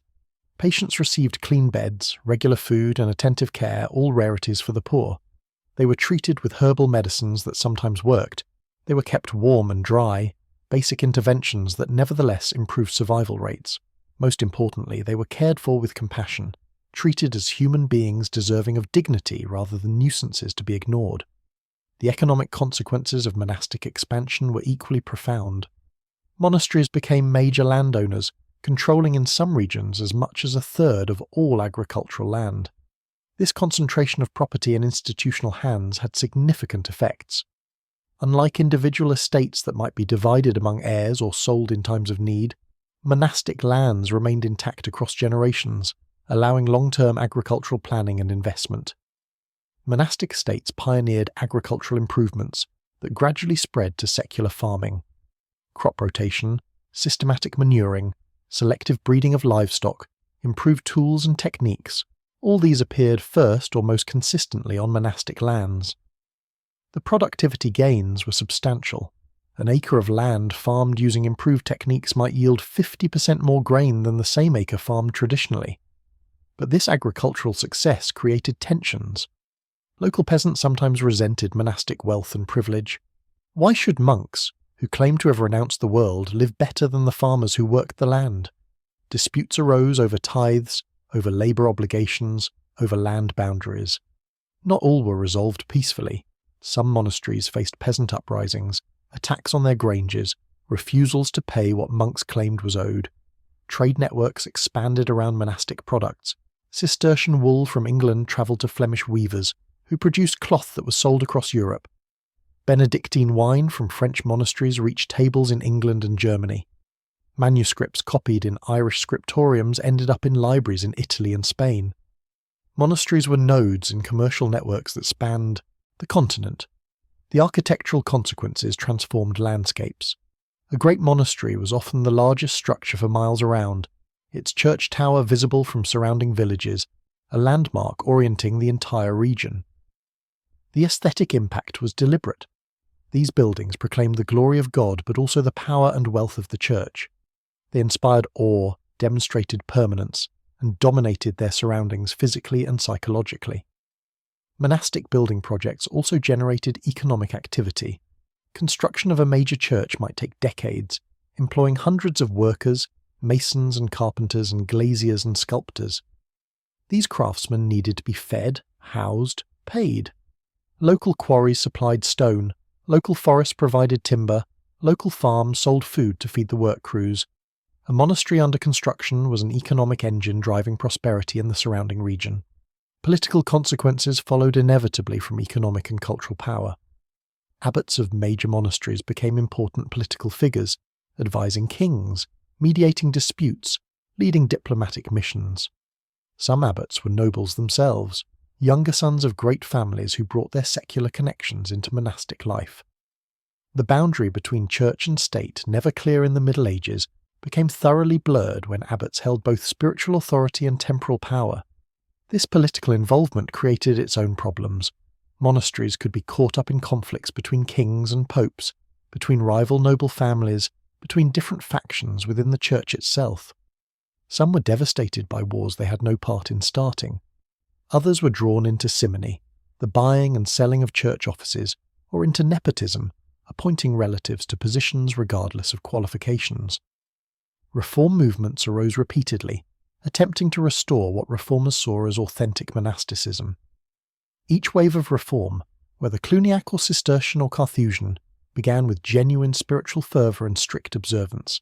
Each achieved initial success, attracting followers and founding new houses. Each eventually faced the same challenges: the tendency toward relaxation, the accumulation of wealth, the involvement in worldly affairs. This cycle of reform and decline, of spiritual renewal followed by gradual backsliding, became a pattern of monastic history. It suggested that the monastic ideal was inherently unstable, that the tension between contemplation and action, between poverty and responsibility, between separation from the world and service to it, could not be permanently resolved, but only temporarily balanced. Yet the overall trajectory was one of expansion and influence.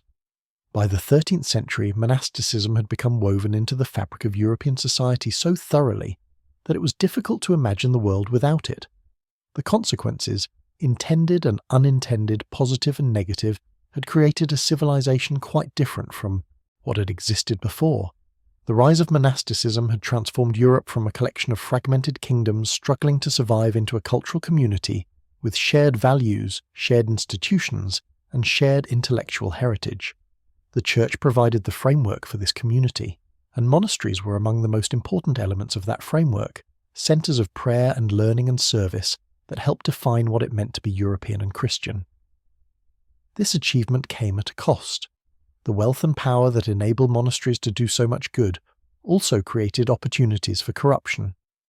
The very success of monasticism generated criticism and resentment. The tensions would only increase in the centuries ahead. But for now, in the High Middle Ages, monasticism was ascendant, shaping civilization in ways both obvious and subtle, creating a world where silence and candlelight coexisted with political power and agricultural innovation. where prayer and profit intertwined in patterns that contemporaries found natural, even if later observers would find them strange. The influence of medieval monasteries extends far beyond the Middle Ages, reaching into the modern world in ways we rarely recognise. Consider the university.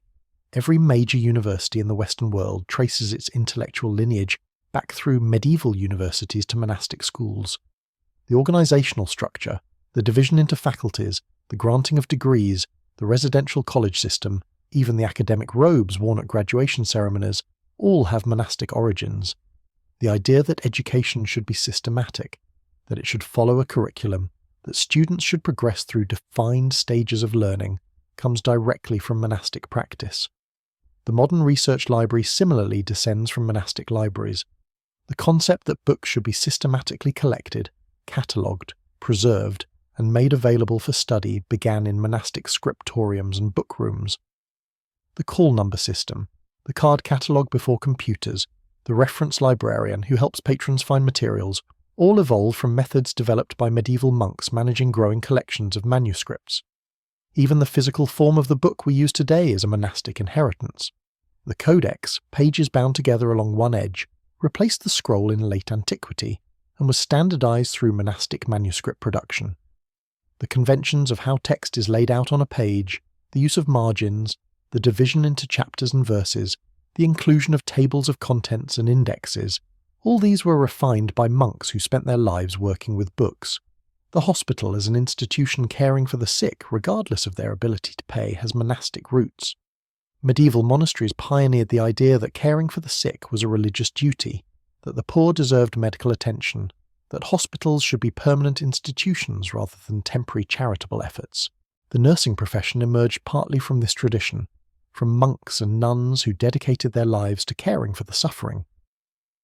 Agricultural practices that seem timeless often have medieval monastic origins. The managed forests of Europe, where trees are systematically planted, tended and harvested rather than simply exploited, began with monastic forestry. The fish farms and managed fisheries that supply much of our seafood today evolved from monastic fish ponds, designed to provide food during Lent. The cheese and beer industries of Europe trace directly to monastic production, many famous varieties still bearing monastic names. The scientific method, though fully developed much later, has roots in monastic empiricism. The idea that careful observation matters, that experience should be recorded systematically, that past records should inform present action, all these were practiced by monks managing infirmaries, gardens, and estates. The Royal Society in 17th century England, often cited as the birthplace of modern science, consciously modelled aspects of its organisation on monastic communities, creating a brotherhood of scholars devoted to collaborative investigation. Timekeeping and the organisation of daily life around the clock derive partly from monastic practice. The division of the day into hours, the use of bells to mark time, the expectation that certain activities occur at certain times, all these became widespread partly because monasteries demonstrated their value. The modern work schedule, with its set hours and breaks, distantly echoes the monastic horarium with its alternation of prayer, work, and rest. Musical notation, without which classical music as we know it could not exist, was developed primarily in monastic contexts. The staff, the notes, the system for indicating rhythm and pitch, all evolved from the practical need to write down Gregorian chant so it could be learned and performed consistently across different monasteries. Polyphonic music, the singing of multiple independent melodic lines simultaneously, was pioneered by monastic and cathedral composers in the Middle Ages. The concept of heritage preservation, the idea that old buildings and documents should be protected for future generations, owes much to monastic practice. Monasteries preserved Roman ruins, maintained ancient manuscripts, kept chronicles recording events for posterity. This sense of responsibility for the past, the conviction that what previous generations created should not be carelessly destroyed, became deeply embedded in Western culture partly through monastic example. Urban planning shows monastic influence. The quadrangle design, common in colleges and residential institutions with buildings arranged around a central courtyard, descends directly from the monastic cloister. The idea of creating planned communities, organised around shared purpose, rather than simply growing organically from individual decisions, was demonstrated at monastic scale before being applied to secular contexts. Social services, The concept that society has an obligation to care for the vulnerable has monastic roots. The corporal works of mercy, feeding the hungry, sheltering the homeless, visiting the sick, burying the dead, were taken seriously by monasteries that built almshouses, maintained guest houses, and distributed food and clothing to the poor. These practices established expectations about charitable responsibility that secular institutions would later adopt. Environmental conservation, though called by different names, was practiced by monasteries managing lands for long-term sustainability. Unlike individual landowners who might exploit resources for short-term profit, monasteries thought in terms of centuries. They planted forests they would not live to harvest, built structures designed to last generations, developed agricultural systems that could be maintained indefinitely. This long-term perspective is increasingly recognized as essential for addressing modern environmental challenges. The concept of the work ethic, the idea that labor itself has dignity and value regardless of its specific content, was reinforced by Benedictine spirituality.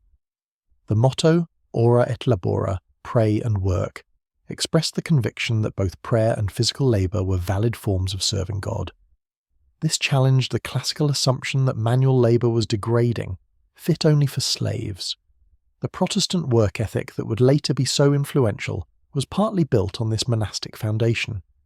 International cooperation and organization show monastic precedents.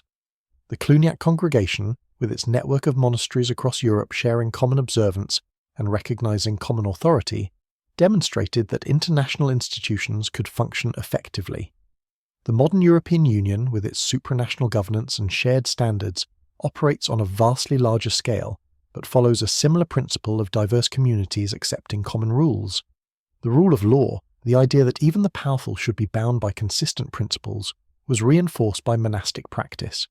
Within monasteries, everyone from the abbot to the newest novice was theoretically subject to the same rule. Justice should be consistent, procedures should be followed, arbitrary decisions should be avoided. This ideal was often violated, but its articulation in monastic rules influenced secular legal thinking. Even modern architecture shows monastic influence. The Gothic revival of the 19th century drew heavily on medieval monastic and cathedral architecture. The modern movement of the 20th century, particularly in the work of architects like Le Corbusier, paradoxically found inspiration in the austere simplicity of Cistercian churches, seeing in them a purity of form that anticipated modernist aesthetics. None of this is to claim that monasteries were perfect, or that everything about medieval monasticism should be celebrated. Many of these developments were unintended side effects of practices pursued for entirely different reasons. Monks were not trying to create universities or develop scientific method or influence architecture centuries in the future. They were trying to save their souls and serve God, but the consequences of their efforts extended far beyond their intentions, shaping institutions and ideas and practices that continue to influence how we live today. The medieval monastery, in all its complexity and contradiction, helped create the modern world, for better and for worse. Behind the grand narrative of monastic influence and institutional development were individual human beings, each with their own story, their own struggles, their own moments of grace and failure. Brother Thomas arrived at the monastery as a boy of 12, given by his father who could not afford to feed all his children. Thomas had never asked to become a monk, had never felt a calling, had simply been told one morning that he would be leaving home. The journey took 3 days, walking beside his father through countryside Thomas had never seen before, arriving finally at heavy wooden doors set in high stone walls. His father left quickly, not looking back. Thomas stood in the cloister surrounded by silent men in dark habits, terrified and trying not to cry because his father had told him that monks did not cry. The novice master, an elderly monk with kind eyes, had taken Thomas's hand and led him to the dormitory, shown him the narrow bed that would be his, given him a wool habit that dragged on the floor because it was made for a man, not a child. The first months were the hardest. Thomas missed his mother, missed his brothers and sisters, missed the small cottage where he had slept, curled up with his siblings for warmth. The monastery was cold and strange and quiet, so quiet after the noise of his crowded home. He woke in darkness to the sound of bells, stumbled through prayers in a language he did not understand, worked in the garden pulling weeds with hands that blistered and bled. But slowly, Almost without noticing, the monastery became home. He learned Latin, haltingly at first, but then with growing facility. He learned to chant the psalms, his boy's voice rising pure and clear in the stone church. He made friends with other young oblates, boys like himself given to God by families who could not keep them. They studied together, worked together, played secret games in corners of the cloister when the older monks were not watching. By 16, Thomas could read and write fluently, knew the liturgy by heart, had decided that he wanted to take vows and remain a monk. Not because he had experienced dramatic visions or mystical raptures, but because this life of prayer and work and community had become his life, the only life he could now imagine. He was happy in ways his childhood self would never have predicted. Sister Margaret had come to monasticism by a different path. She was a widow, her husband dead from fever after only 3 years of marriage, her infant son buried beside him. Her family wanted her to remarry, but Margaret refused. She could not bear to replace what she had lost. Instead, she entered a women's monastery, bringing with her the modest property her husband had left, a donation that made her welcome despite her grief. The other nuns did not know what to make of her at first. She wept during the night offices, distracted and disturbing. She could not concentrate on work, her hands idle over the spinning or the weaving.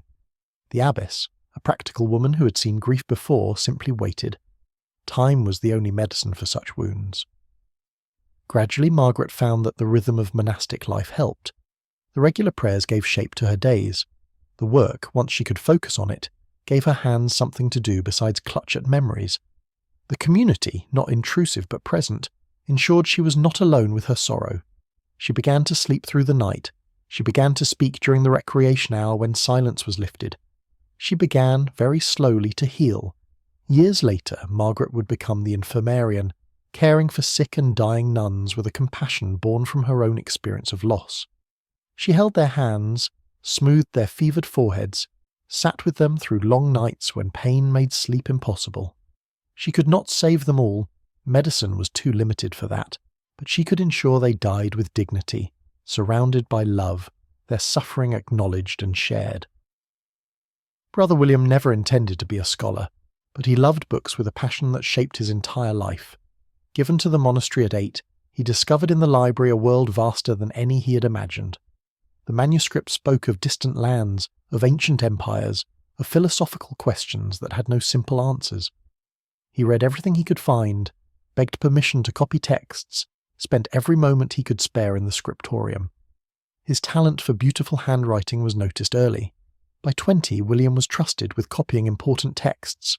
By 30, he was among the finest scribes in the monastery, his letters perfectly formed, his layout elegant, his work almost free of errors.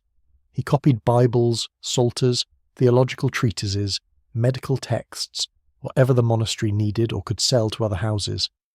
The work was hard. Hours bent over parchment strained his back and eyes, his hands cramped from holding the quill.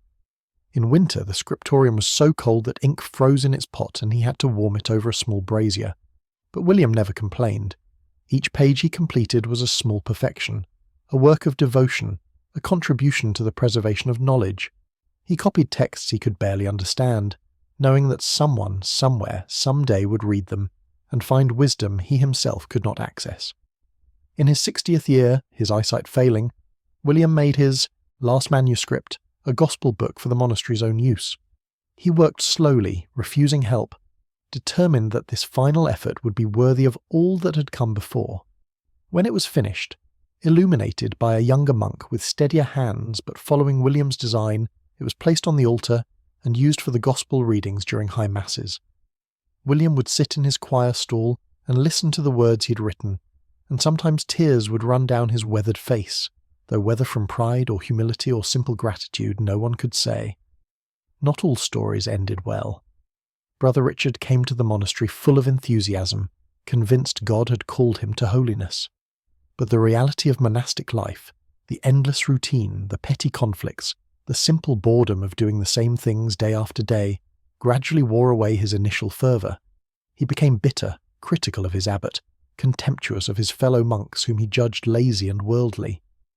The abbot tried to counsel him, tried to help Richard see that holiness was found precisely in the humble acceptance of ordinary life. But Richard would not listen. He wanted dramatic spiritual experiences, visions and ecstasies, not the quiet faithfulness of daily prayer and work. Eventually, unable to find what he sought, he left the monastery, returning to the world disillusioned and angry, convinced that monasticism was a fraud. Years later, Richard would regret his decision, would recognize that his expectations had been unrealistic, that he had been looking for something monasticism never promised. But by then he was old, settled in secular life, and the monastery door that had once stood open seemed closed forever. These individual stories, and thousands like them, were the reality behind the statistics and generalizations. Monasticism was not an abstract system, but a way of life lived by real people, with real hopes and fears, people who succeeded and failed, who grew and stagnated, who found meaning and lost it and sometimes found it again. Not everyone admired medieval monasteries, and the opposition came from multiple directions for multiple reasons, creating tensions that would eventually contribute to profound changes. Within the church itself, secular clergy, priests and bishops who lived in the world rather than in cloisters, sometimes resented monastic privilege and wealth. Why should monks, who claim to have renounced worldly concerns, control vast estates while parish priests struggle to support themselves? Why should abbots wield political power while ordinary priests had little influence beyond their villages? These tensions erupted periodically into open conflict. In the 12th century, bitter disputes arose over whether monasteries owed tithes on their lands. Secular clergy argued that monks should pay like everyone else. Monks argued that their lands were exempt because they were dedicated to God's service. The arguments became heated, sometimes violent. In some regions, priests refused to administer sacraments to monks. In others, monks refused to allow priests to preach in monastic churches. The conflict revealed deeper disagreements about the nature of religious life. Secular clergy argued that serving people, administering sacraments, preaching, pastoral care, these were the true work of the church. Monks who spent their days in prayer and contemplation were shirking the hard work of ministry. Monks responded that prayer was itself work, perhaps the most important work, and that their withdrawal from the world enabled them to intercede for the world with undivided hearts. Heretical movements offered more radical opposition. In the 12th and 13th centuries, groups like the Cathars and Waldensians emerged, challenging not just monastic practices, but fundamental church teachings. Many of these movements began with criticism of church wealth and corruption. If Christ was poor and his apostles owned nothing, how could the church justify its riches? Monasteries, with their extensive properties and often comfortable lifestyle, were obvious targets for such criticism. Some heretics went further, arguing that the monastic life itself was misguided, that God wanted Christians to live in the world, working and marrying and raising children, not hiding behind monastery walls. Celibacy was condemned as unnatural, poverty as unnecessary, the whole monastic project as a prideful attempt to earn salvation through works, rather than accepting it as grace. The Church responded to these challenges with a combination of persuasion and force. New monastic orders like the Franciscans and Dominicans, the Mendicant Friars, emerged partly as responses to heretical criticism. These friars embraced poverty more radically than traditional monks, owning no property either individually or communally, surviving on alms. They went out into the world to preach rather than staying in enclosed monasteries. They demonstrated that the religious life could be lived differently, addressing some criticisms while maintaining orthodox doctrine. But persuasion was backed by persecution. Heretics who would not recant were imprisoned, exiled, sometimes burned. The Albigensian Crusade in southern France in the early 13th century saw thousands killed in military campaigns against regions where heresy was strong. Monasteries sometimes participated in this violence, providing ideological justification and material support for crusaders. Secular rulers represented another form of opposition, though their relationship with monasteries was complex and contradictory. Kings and nobles founded and supported monasteries, but they also resented monastic independence. A wealthy monastery that owed allegiance only to the Pope was a source of power outside royal control, potentially dangerous to monarchs trying to consolidate authority. Conflicts arose repeatedly over appointments. Kings wanted to control who became abbot of important monasteries, seeing this as a way to reward loyal followers and ensure political reliability. Reformers insisted that abbots should be freely elected by their communities, according to the rule of Benedict, without royal interference. the investiture controversy of the 11th and 12th centuries, a prolonged struggle between popes and emperors, centred partly on this question of who controlled church appointments. Some rulers went further, simply seizing monastic property when they needed money. King Philip IV of France in the early 14th century arrested the Knights Templar, a monastic military order, on trumped-up charges of heresy, confiscated their wealth, and pressured the Pope into suppressing the order entirely. The real motive was financial. Philip needed money and the Templars had it. But the case was presented as necessary to protect the faith. Local communities sometimes opposed monasteries for practical reasons. A monastery granted hunting rights in a forest might prevent peasants from hunting game they depended on for food. A monastery that diverted a stream to power its mill might leave downstream villages without adequate water. A monastery that employed its own bakers and brewers might compete with town craftsmen. These were not theological disputes, but economic conflicts over resources and rights. Peasant resentment could turn violent. Monastic granges in isolated locations were sometimes attacked, barns burned, livestock stolen, lay brothers beaten. Most such incidents were never recorded in detail. We know they happened from brief references in chronicles and legal documents, but the specifics are lost. The violence was real enough, though, expressions of anger at monastic wealth and privilege from people who had very little of either. Intellectual opposition emerged from within the universities that monasteries had helped create. By the 13th century, university scholars in Paris and Oxford were developing sophisticated philosophical and theological arguments. Some of these scholars questioned whether the monastic life was truly superior to other forms of Christian living. Was contemplation really better than action? Was withdrawal from the world really more holy than engagement with it? These were not hostile attacks, but serious intellectual questions. The universities valued disputation, the formal debate of controversial propositions, as a method of arriving at truth. Monastic claims about the superiority of their life were subjected to logical analysis. Some monks proved capable of defending their position in these debates. Others struggled, revealing tensions between monastic piety and academic rigour. Women faced particular forms of opposition. Religious women wanted to live the monastic life with the same seriousness as men, but male church authorities were often reluctant to grant them full support. Women's monasteries were placed under male supervision, required to have male priests for sacraments, sometimes denied the right to elect their own superiors. The assumption that women needed male oversight to live religious life properly was rarely questioned. Some women resisted these limitations. The Beguines, communities of religious women who lived together and devoted themselves to prayer and charitable work but did not take formal vows or follow an approved rule, emerged partly from frustration with restrictions on women's monasticism. Church authorities viewed them with suspicion, sometimes persecuting them as heretical, but the movement persisted, demonstrating women's determination to pursue religious vocations on their own terms. All this opposition, from within the church and outside it, from theological critics and political rivals, from economic competitors and resentful subjects, created constant pressure on monastic institutions. They had to defend themselves, justify their existence, adapt to challenges. Some monasteries responded creatively, reforming themselves and finding new relevance. Others became defensive, rigid, unable to change. The opposition would intensify in the centuries ahead, eventually contributing to the Protestant Reformation and the dissolution of monasteries in large parts of Europe. But even in the High Middle Ages, when monasticism was at its peak of influence, the seeds of future conflict were already present, the contradictions already apparent to those willing to see them. In the 12th and 13th centuries, monastic culture reached heights of achievement that still astonish us today, a flowering of art, architecture, music, and learning that transformed European civilization. The illuminated manuscripts of this period represent some of humanity's most beautiful creations. Take the Winchester Bible, produced in England in the 1160s and 1170s.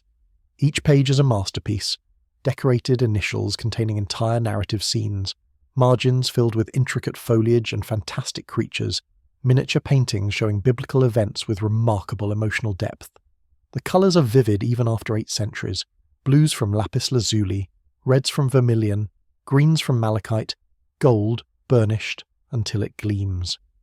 The artists who created such works were not just craftsmen but visual theologians using image and ornament to illuminate meaning. A decorated initial might show the creation of the world, tiny scenes of God separating light from darkness, land from sea, arranged within the curves of a letter. The viewer read not just words, but images, each element chosen to deepen understanding and inspire devotion. Architecture achieved similar heights.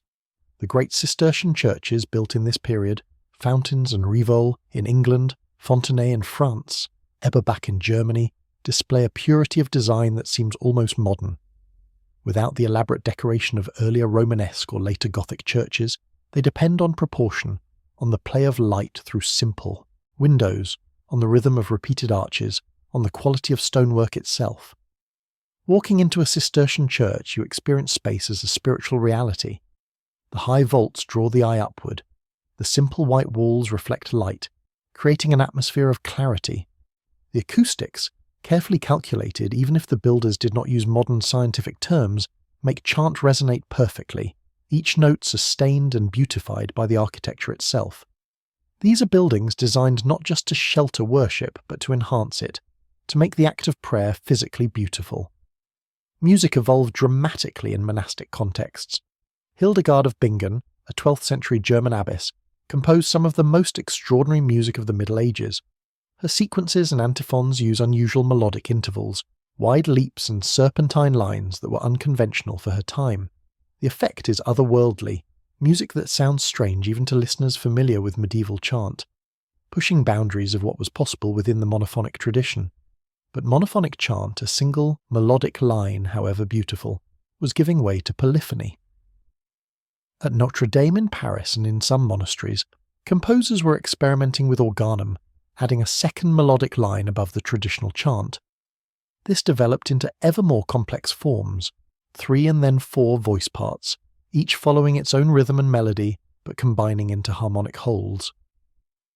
Léonine and Peritin, the composers associated with Notre Dame school in the late 12th and early 13th centuries, created polyphonic settings of the liturgy that were astonishingly sophisticated. Their music required trained singers capable of maintaining independent melodic lines, while listening to other parts, a level of skill that could only be developed through years of practice. The fact that such music was being composed and performed demonstrated how far musical art had advanced. Theology flourished in monastic scriptoriums before shifting to the universities. Bernard of Clairvaux, a Cistercian monk who died in 1153, was perhaps the most influential religious writer of his age. His sermons on the Song of Songs, interpreting that biblical book as an allegory of the soul's love for God, were copied and read across Europe.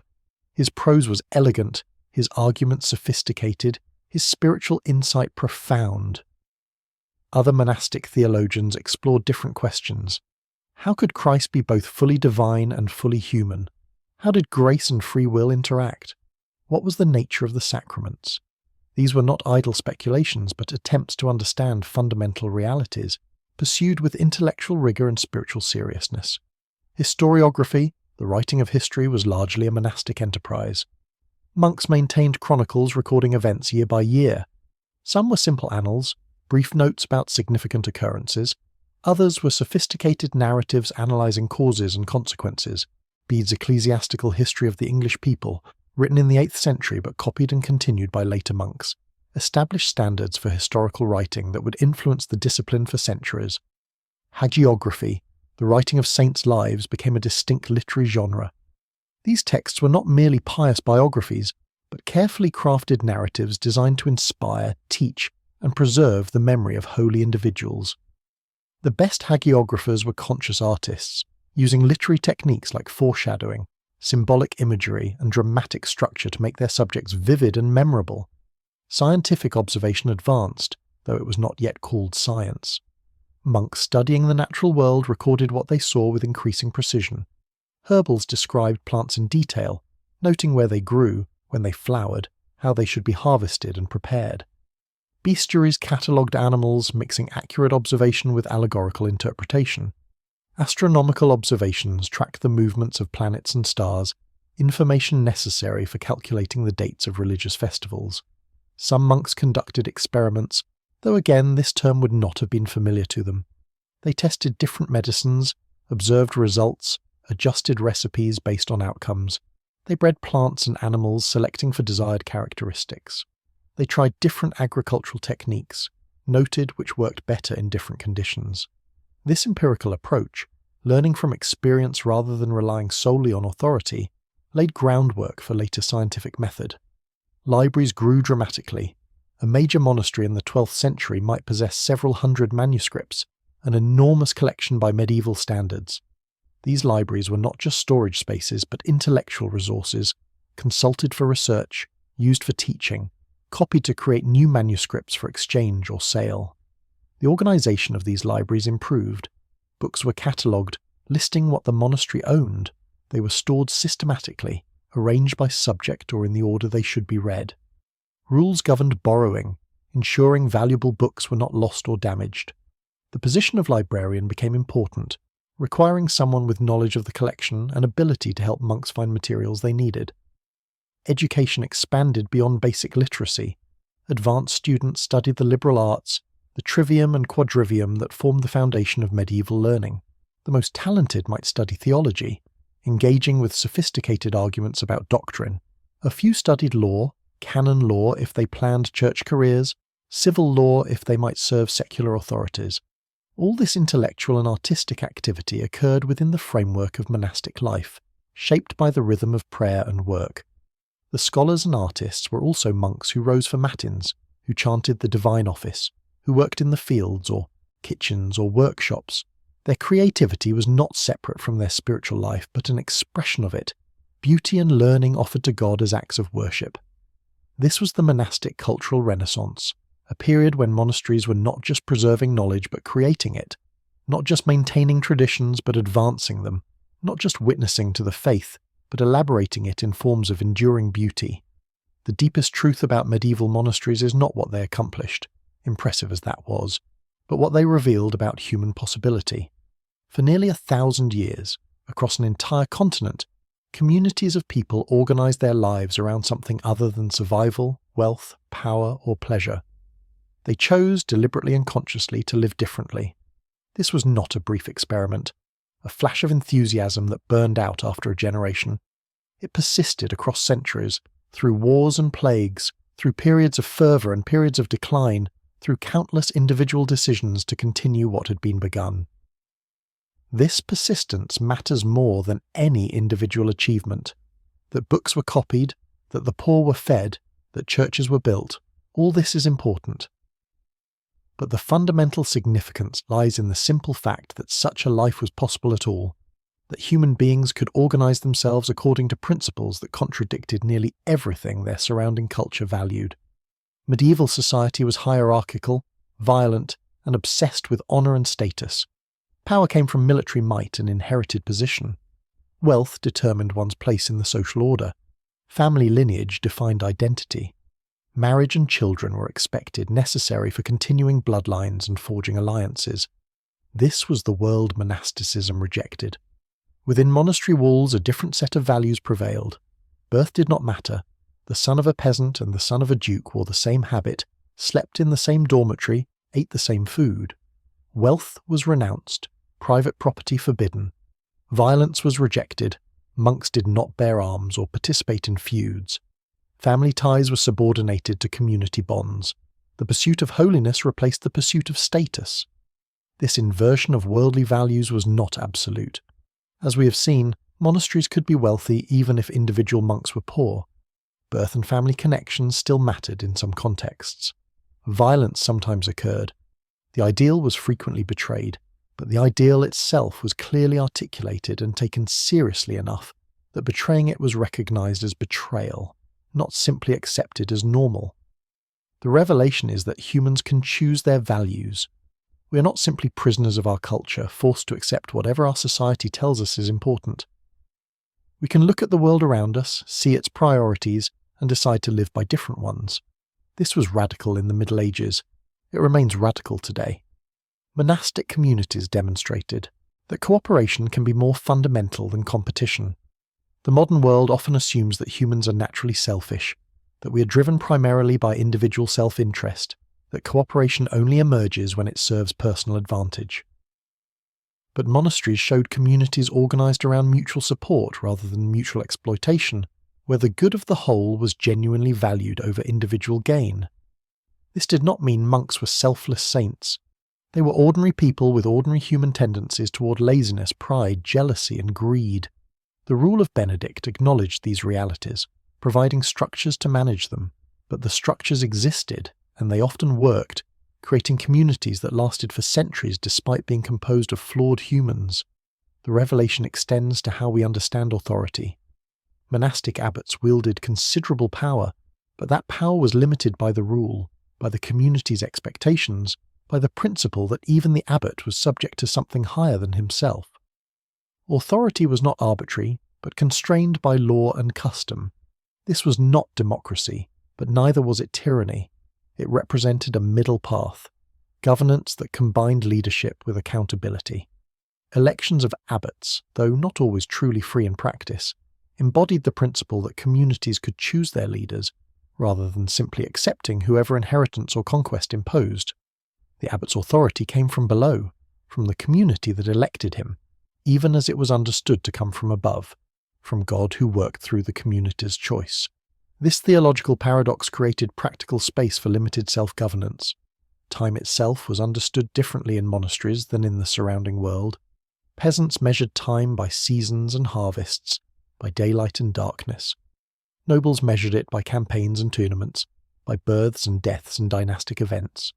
Merchants measured it by market days and shipping schedules. But monks measured time by the hours of prayer, dividing each day into sacred segments marked by bells calling the community to worship. This regular rhythm, the same prayers at the same hours day after day, year after year, century after century, created a sense of time as cyclical rather than linear. Each day repeated the pattern of the previous day. Each year followed the liturgical calendar, the same feasts and fasts returning in eternal rotation.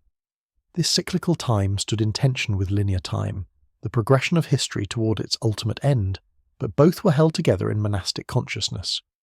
The revelation about human capacity for sustained commitment challenges modern assumptions about freedom. We often think freedom means keeping options open, avoiding permanent commitments, maintaining flexibility to change course when circumstances or desires shift. Monastic vows represented the opposite, deliberately closing off options, making permanent commitments, accepting limitations. Yet monks did not generally experience their vows as oppressive. The commitment itself became liberating, freeing them from the constant need to make choices, to wonder if they should be doing something else, to measure their lives against alternatives. The decision made at profession to stay in this community following this rule for the rest of their lives paradoxically created space for growth within those chosen constraints. The deepest truth monasteries revealed was that human beings need meaning more than comfort. Monastic life was often hard. The food was simple, the accommodation sparse, the work demanding, the schedule exhausting. Monks gave up family, wealth, and autonomy. Yet people chose this life, not in small numbers but in thousands, across centuries, from all social classes. They chose it because it offered something secular life, for all its advantages could not provide, a sense of purpose, a place in a community devoted to transcendent goals, a daily rhythm that acknowledged the sacred. This truth contradicts much of what modern consumer culture tells us about human nature. We are assured that happiness comes from material comfort, from maximizing choices, from indulging desires. But monastic history suggests otherwise. It suggests that humans can thrive in conditions of voluntary simplicity, can find satisfaction in repetitive work offered as prayer, can discover freedom in commitment and meaning in sacrifice. The revelation is not that everyone should become a monk. Most people should not, and could not. But that some people successfully lived this way, that communities organized around such principles could endure and flourish, reveals possibilities about human nature that remain relevant regardless of one's religious beliefs or lack thereof. Medieval monasteries showed us that we are capable of more than we often assume, capable of dedication to ideals beyond self-interest, capable of creating communities based on shared values rather than mere proximity or advantage, capable of finding meaning in discipline and purpose in service. This is the deepest historical truth they have to teach us. In our age of constant noise and endless distraction, the medieval monastery invites reflection on what we have gained and what we have lost. We live in a time of unprecedented material abundance, at least in wealthy nations.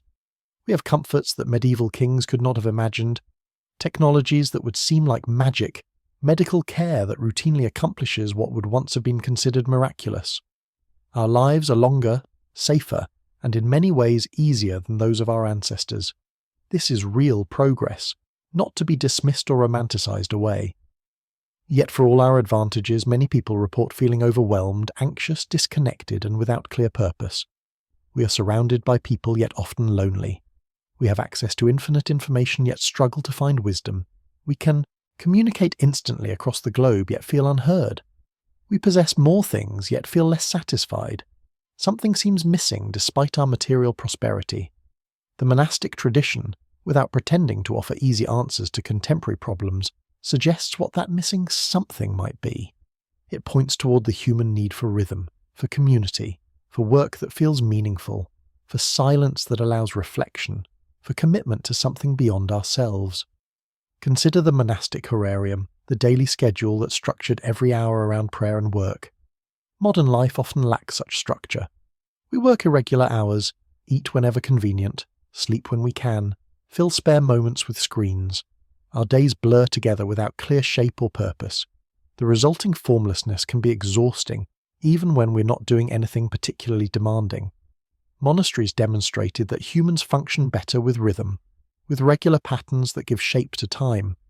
We need not adopt the specific pattern of rising at 2 a.m. for matins, but the principle might still apply. Regular sleep, regular meals, regular times for work and rest and reflection. These create a framework within which we can thrive rather than merely survive. The monastic emphasis on silence challenges our assumption that filling every moment with sound and stimulation is desirable. We fear silence, avoid it, pipe music into elevators and doctors' offices and stores. We carry devices that ensure we need never be without entertainment or communication. But constant noise prevents the internal reflection necessary for genuine self-knowledge. Monasteries maintained hours of silence not as punishment but as gift. Time when external voices ceased so internal voices could be heard. In silence, monks could notice their own thoughts and feelings, could reflect on their actions, could listen for what they understood as God's voice, but which we might describe as deep intuition or authentic self.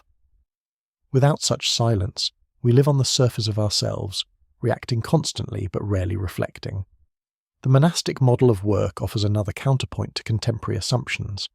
We tend to divide activities into work, which we do for money even if we dislike it, and leisure, which we do for enjoyment even if it accomplishes nothing practical.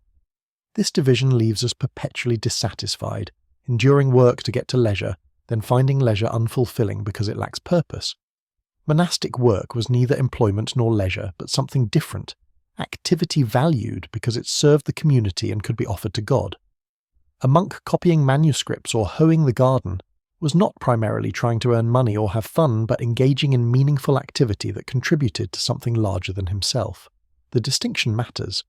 We might not share the theological framework, but we can recognize the human truth it expressed, that work is most satisfying when it feels meaningful, when it serves purposes we care about.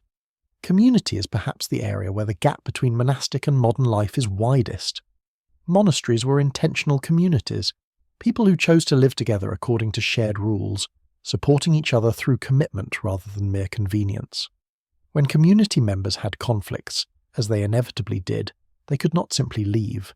They had to work through disagreements, learn to live with people who annoyed them, develop patience and forgiveness. Modern life offers many apparent connections, but often lacks genuine community. We have hundreds of social media friends, but may not know our neighbours. We can connect instantly with people across the world, but struggle to sustain relationships with those nearby. Our communities are voluntary and therefore fragile. We leave when they become difficult, seeking easier connections elsewhere. This mobility has advantages, but it prevents the deep bonds that only form through sustained commitment despite difficulty. The monastic vow of stability, the commitment to remain in one community rather than constantly seeking better alternatives, seems almost incomprehensible to modern sensibilities. We value flexibility, keeping our options open. But there is wisdom in the opposite approach, in choosing a community and staying with it, in working through problems rather than avoiding them, in accepting that all communities have difficulties and that running from one to another solves nothing. Monastic hospitality, the practice of welcoming strangers and treating them as Christ, offers a rebuke to our fearful insularity. We're often suspicious of strangers, anxious about those who are different, eager to exclude rather than include. Monasteries showed that communities could maintain their identity and purpose while still opening their doors to outsiders, offering food and shelter to travellers, care to the sick, education to students. The monastic relationship to material possessions challenges our consumerism. Monks owned nothing individually, shared everything communally, and lived simply even when their institutions were wealthy. They demonstrated that humans can be happy with far less than we typically assume necessary, that simplicity can be liberating rather than depriving, that the endless pursuit of more is not the path to satisfaction. None of this means we should all become monks or try to recreate medieval monasteries. The historical and cultural context was entirely different. What worked in 12th century Europe would not necessarily work in 21st century society. The specific forms are not transferable, but the underlying principles might be. The human needs that monasticism addressed, for rhythm and silence, for meaningful work and genuine community, for simplicity and commitment, these have not changed. We still need these things even if the forms through which we seek them must be different. Medieval monasteries cannot give us answers, but they can prompt questions. What would it mean to structure our days intentionally rather than reactively? How might we create space for silence and reflection? How could work become more meaningful, community more genuine, possessions less burdensome? What would we need to change about how we live to address these deep human needs?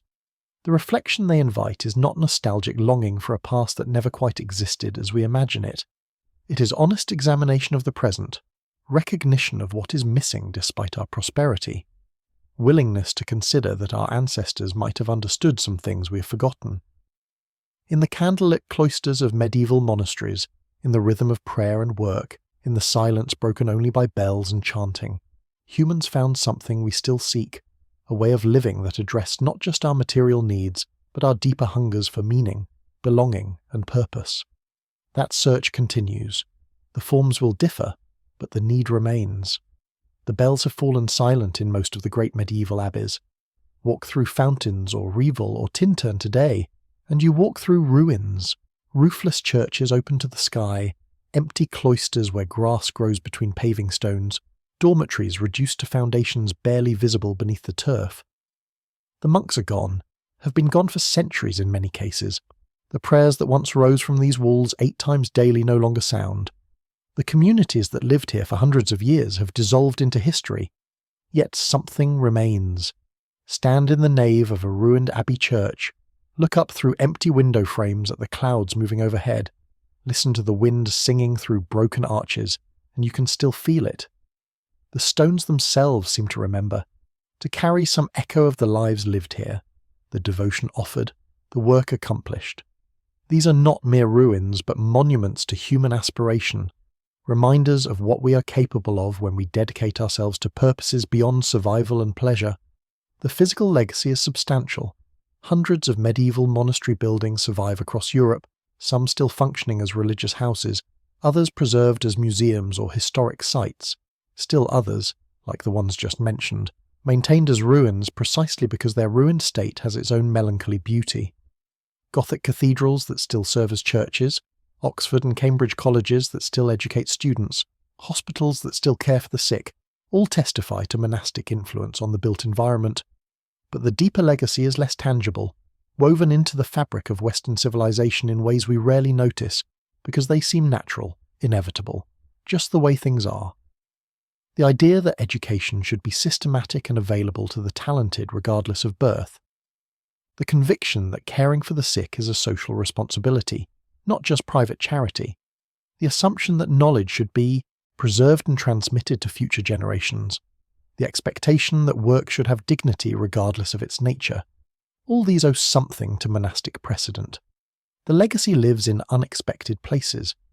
When you walk into a library and find books catalogued and organised for easy access, you are benefiting from systems medieval monks developed. When you attend a university and hear a professor lecture in a Gothic hall, or study in a quadrangle designed around a central courtyard, you are experiencing spaces that echo monastic architecture and organisation. When you visit a hospital and receive care regardless of your ability to pay, you are touching a tradition that has monastic roots. Even our calendar shows monastic influence. The division of the day into hours, the week into days named for planets and gods, but organised around Sunday as a day of rest and worship, the year into seasons marked by religious festivals. All this was standardised partly through monastic timekeeping. We have secularised the calendar, but its structure remains. The legacy persists in art and music. The techniques of manuscript illumination influenced later book illustration and graphic design. The Gothic architectural style developed for monastic and cathedral churches influenced secular building for centuries and continues to be revived in new contexts. The musical notation developed for chant became the foundation for all Western written music. Polyphonic composition, pioneered partly in monastic contexts, led eventually to the complex symphonies and operas of later centuries. In literature, the monastic chronicle tradition influenced how we write history. The practice of recording events year by year, of trying to determine what actually happened rather than simply repeating legends, of preserving documents as evidence, all these have monastic precedents. Many modern historians would not recognise their intellectual lineage back to monks in scriptoriums, but the lineage exists nonetheless. The spiritual legacy is harder to measure but no less real. Monasticism demonstrated that there are alternatives to the dominant values of wealth, power and status, that humans can organise communities around different principles, that meaning can be found in discipline and service and contemplation. This example has inspired countless reform movements, utopian experiments, and intentional communities over the centuries, most failing but some succeeding, all testifying to the enduring appeal of the monastic vision. Even in our secular age, when many people no longer believe the theological framework that undergirded medieval monasticism, the basic human needs it addressed remain. We still seek rhythm in our days, silence in our noise, community in our isolation, meaning in our work. We still hunger for something beyond the material, even if we name it differently than monks did. The monastic tradition, stripped of its specifically Christian elements, still speaks to these universal human longings. The ruins themselves have become symbols, subjects for paintings and photographs, destinations for tourists and pilgrims, places where people come seeking something they may not be able to name. Standing in the shell of a great abbey church, surrounded by evidence of vanished devotion and lost community, we feel the passage of time, the impermanence of all human works, the gap between aspiration and achievement. But we also feel something else, something harder to articulate. These stones were shaped by people who believed their work mattered, who thought they were building for eternity, who dedicated their lives to purposes they considered sacred. Their faith may seem naive to us, their theology questionable, their sacrifices unnecessary. Yet they created beauty that endures, preserved knowledge that would otherwise have been lost, cared for people who had no one else to care for them, and lived with a seriousness of purpose that is, if we are honest, often missing from our own lives. The legacy in stone and memory is not a simple one. It includes great achievements and significant failures, sublime beauty and mundane corruption, moments of genuine holiness, and moments of shameful betrayal. Medieval monasticism was a human institution, with all the complexity and contradiction that implies. To romanticize it is to misunderstand it. To dismiss it is to lose valuable wisdom. What endures is the example, imperfect but real, of people trying to live according to ideals, creating communities dedicated to purposes beyond themselves, finding meaning in discipline and beauty in simplicity, and persisting in this effort across centuries despite countless obstacles and frequent failures. The bells no longer ring in most of the old abbeys. The chanting has ceased. The monks who once walked these cloisters have long since returned to the dust from which they came. But the stones remain, and the memory and the questions they pose to us about how we live and what we value, and what we are building that might outlast our brief lives.